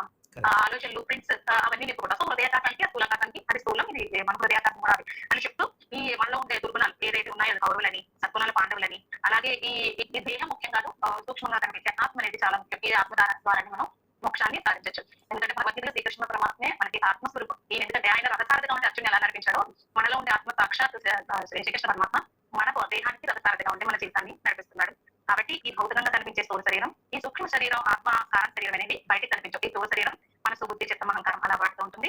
అలాగే ఇంకొకటి ఏంటంటే ఐశ్వర్యం అనేది కేవలం ధనమే కాదు. మన లౌకికంగా కనిపించేదంతా ఈ ఐశ్వర్యం ధనంతోనే పోల్చుకుంటాం. కానీ మనలో ఉన్న జ్ఞానం, తెలివి, ఈ మనం ఉపయోగించే ప్రజ్ఞ మెయిన్, అలాగే ఈ పుస్తకాల ద్వారా అధ్యాయం సంపాదించే జ్ఞానం, ఇవన్నీ ప్రత్యేకంగా చాలా ఐశ్వర్యం. ఎందుకంటే మన తత్వం మన శరీరంలో ఉంటే భగవంతుడు చైతన్యం, మనం శివం, అది లేని రోజు మనం శవం. ఇదే ఈశ్వర తత్వం అంటే అన్ని ఐశ్వర్యంతో కలిపి. అలాగే సగుణం, సాకారం. సగుణ తత్వాన్ని యాక్చువల్ గా మనం ఫస్ట్ వెంటనే పట్టుకోలేం, కానీ సగుణం నుంచి మనం నిర్గుణానికి ఖచ్చితంగా మనం మారాలి, నిర్గుణానికి వెళ్ళాలి. ఎందుకంటే భగవంతుడు మార్పు చెందినవాడు కాబట్టి, నిజమైన ఆత్మస్వరూపం కాబట్టి మనం సగుణం నుంచి నిర్గుణంలోకి వెళ్ళడమే. ఎందుకంటే అది క్లేశం అవుతుంది డైరెక్ట్ గా నిరాకరణ పట్టుకోవడం కూడా. కాబట్టి మనం స్వామిని దర్శించుకుని మనం ఆత్మ ద్వారా కూడా మన స్వామిని మనకి ఎక్కడ దర్శనం చేసుకుని మనం కళ్ళు మూసుకుని మళ్ళీ మనం అది రికలెక్ట్ చేసుకుంటాం. అలాగే శరీరం, మనసు, ఆత్మ అనుసంధానం అంటే ఎలా చెప్పారు, స్థూల సూక్ష్మ కారణ శరీరాలు. సో గాయత్రి మంత్రం ఎప్పుడు చూసినా మనం చదివినా కూడా ఈ 3 శరీరాలు అని చెప్పి మనం కలెక్ట్ చేసుకోవాలి. అలాగే ఓంకారం గురించి చెప్పారు సార్. అలాగే ఇచ్చాశక్తి, జ్ఞానశక్తి కలిసి ఇచ్చ మనం ఏదైనా పరిచయాలనే కోరిక అనేది